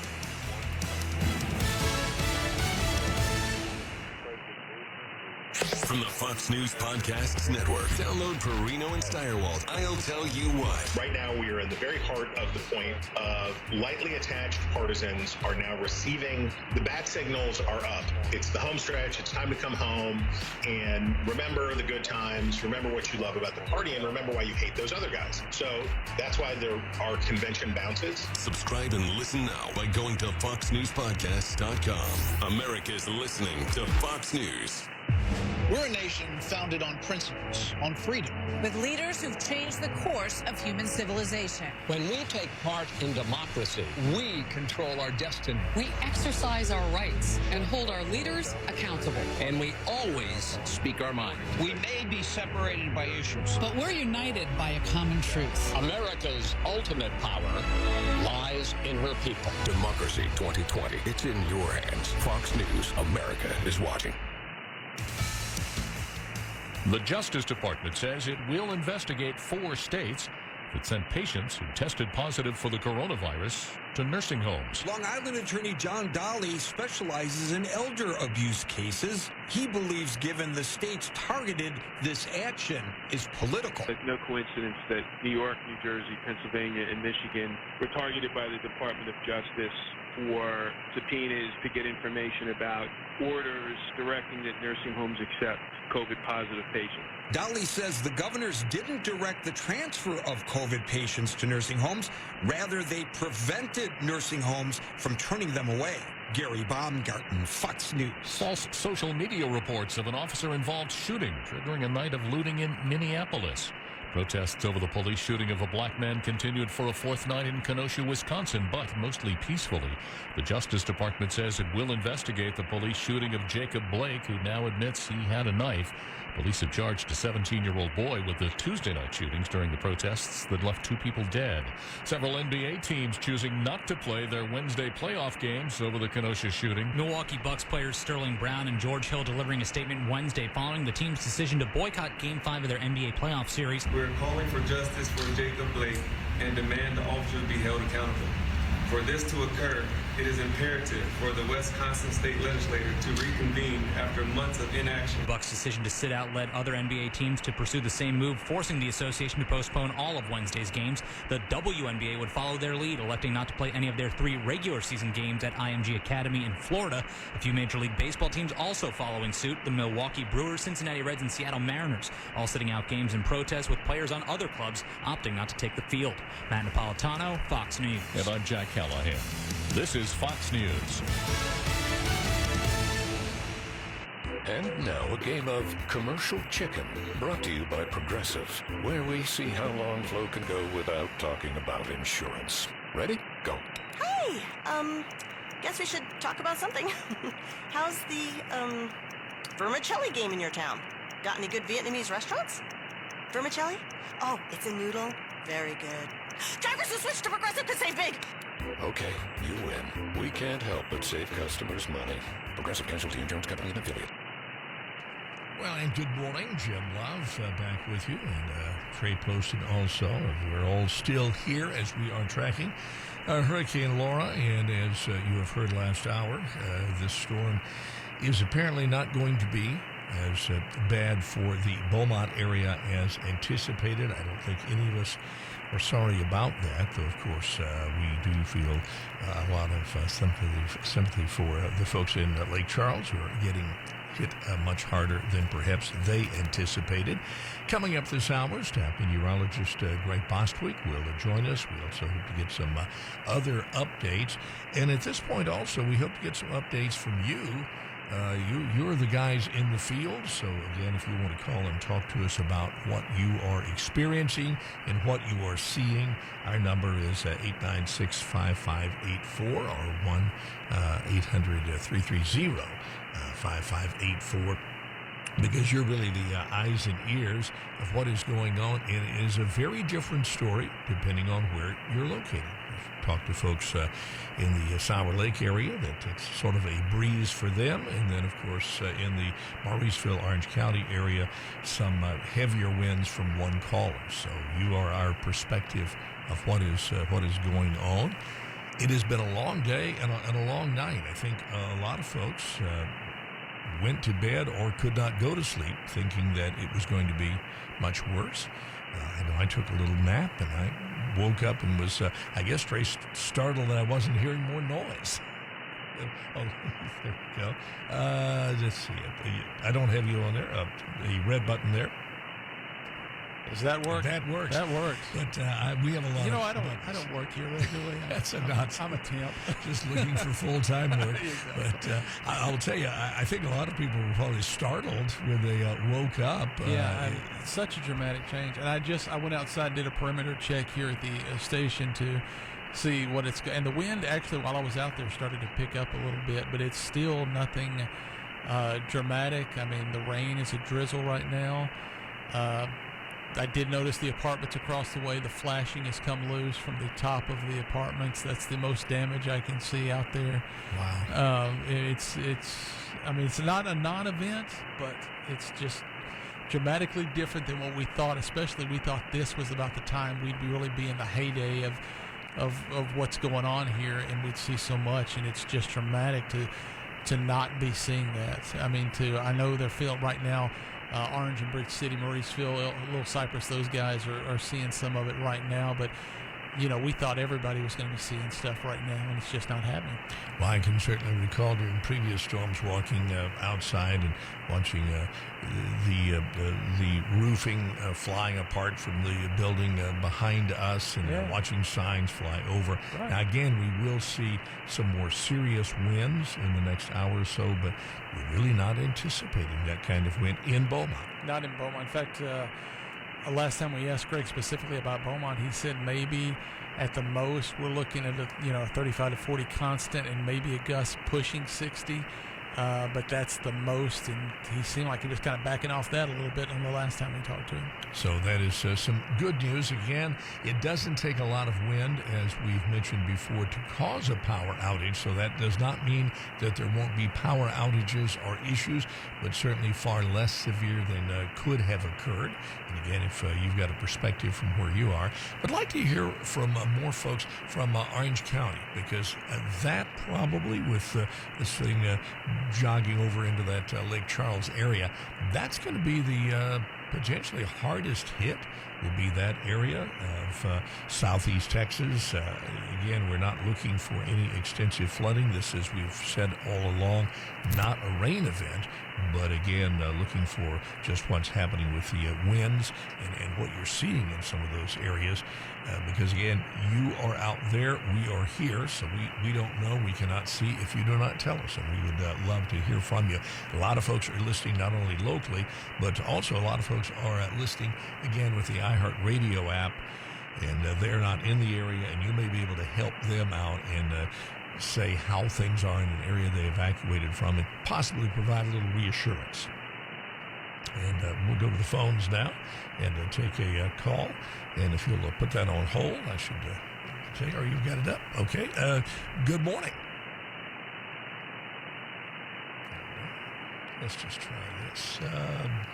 Okay. Are you with us this morning? Let's see here. Just go ahead and put that back on hold, and I'll go from in here. There we go. Let's see what I can do here. Good morning, and where are you calling from this morning? Hey, sorry. I'm calling from Orange, Texas. I live in some apartments in Oakwood Village. Mm-hmm. And what are you experiencing there?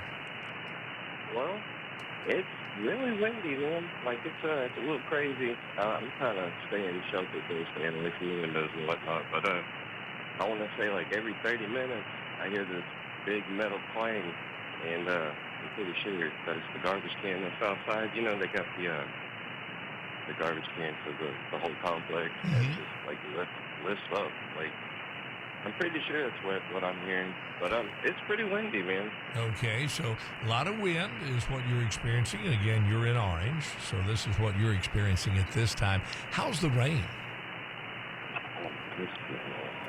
Are you getting a lot of rain? It's getting pretty heavy right now, but it wasn't like that 50 minutes ago. Okay. But right now it's pouring. Okay. Well, thank you for that update. So we are seeing a little more rain in your area and more wind, and that again is in Orange. So thank you very much for that update. Again, 896-5584 if you would like to share your experience with us. strikes me once again that as we move more to the east, you're seeing one set of circumstances.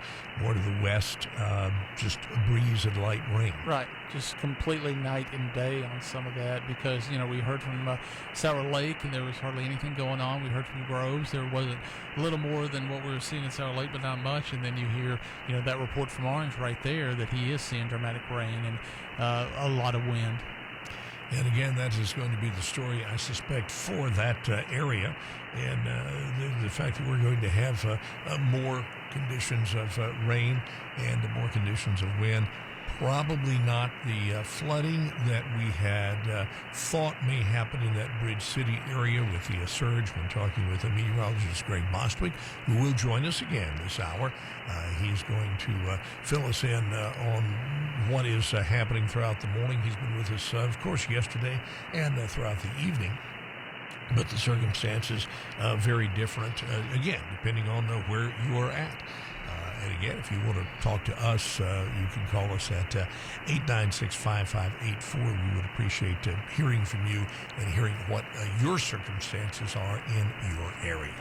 Try Pizza Hut's new Double It Box. You get 2 medium one-topping pizzas for just $12.99. They can choose what they want, and you get the taste that you enjoy. It's a win-win. Order the Double It Box for carry-out or delivery at pizzahut.com. Prices and delivery areas, charges, and minimums vary. Delivery charge not a tip. In 2008, our economy was close to collapse. The Recovery Act brought America back. Here are the top 5 things you need to know. President Obama chose Joe Biden to run it. It created millions of jobs by investing in the middle class with less than 1% waste. Biden helped kick off the longest period of job creation in U.S. history, and he can do it again. Paid for by Unite the Country, unitethecountry.com, and not authorized by any candidate or candidates committee.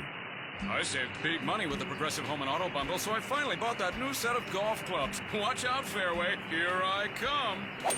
This is not a real testimonial. Sure, customers can save big with Progressive, but your other expenses won't just disappear. Are those clubs going to help you when the hot water heater dies? Also, it sounds like your money is better spent on golf lessons. Time to go shoot the course record. No, but maybe time for a reality check. Progressive Casualty Insurance Company and affiliate. And it's 2:14 as we continue our coverage of Hurricane Laura. We're going to talk to Billy. Billy is in Little Cypress. And what are you experiencing, Billy? Good morning. Good morning. A lot of wind. The rain itself, I guess when you get about 100 yards or so from where you're standing, you really can't see much. But I kind of find it comical because I was checking on the Weather Channel a minute ago, and they're showing 38-mile-an-hour sustained winds in orange, and this tree touching the ground doesn't lead me to believe that number's correct. So I'm curious what Greg is actually seeing now, because we don't really have, we don't have the TV on and different things like that because the power went out, but we're in the eye wall now from what I saw on radar, just kind of catching the skirting of it. But we're obviously not going to come out into the eye. We're going to have the whole western edge of it. And it's pretty gusty. I would imagine we're having some gust up in the 80s. And again, that's that's one of those circumstances, and we appreciate your listening to our coverage on iHeart, because I think some of the national reporting, they don't know the areas. And again, I am fascinated by how different it is in different areas. Some folks only having a breeze, maybe more to the west, others experiencing what you're experiencing in Little Cypress. And again, we are going to continue to see those winds in certain areas for the next hour or so before they subside. Did you lose power, you say? We lost power probably right around midnight, but I know just some friends I've been talking to that were actually in Little Cypress proper. I live in my house, which I'm still repairing from Harvey's, right across from the high school, and some friends of ours that are right around the corner from there, they didn't lose power till probably an hour or so after we did, so probably 1 o'clock or so, which I thought was pretty surprising, but being that it took that little jog east at the last minute and spared us from some of that direct hit. Well, I know you had to be worried. You say you're still repairing your home from Harvey, and that was a big worry for a lot of folks in your area, I guess, that this would be a repeat as they were just getting back from the last storm.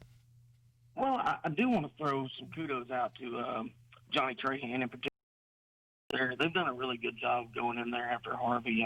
I know they catch a lot of flack from people, but they've really gone in and done the best they can to upgrade and move some drainage around and improve it, whatnot. And, this one, with the speed it's moving, obviously the flooding wasn't an issue for us, even when the river backed up in 2016, so that we didn't even have water in the ditches. So we have a pretty good elevation. It's just we have a lot of drainage issues getting the water out. So this one, I really wasn't worried about the flooding. Just the direction of the wind is the biggest deal, is exactly how to safeguard your home and whatnot, what direction is going to come in, what doors and windows are most vulnerable, and what can you do on the inside to prevent double doors from blowing open and things like that.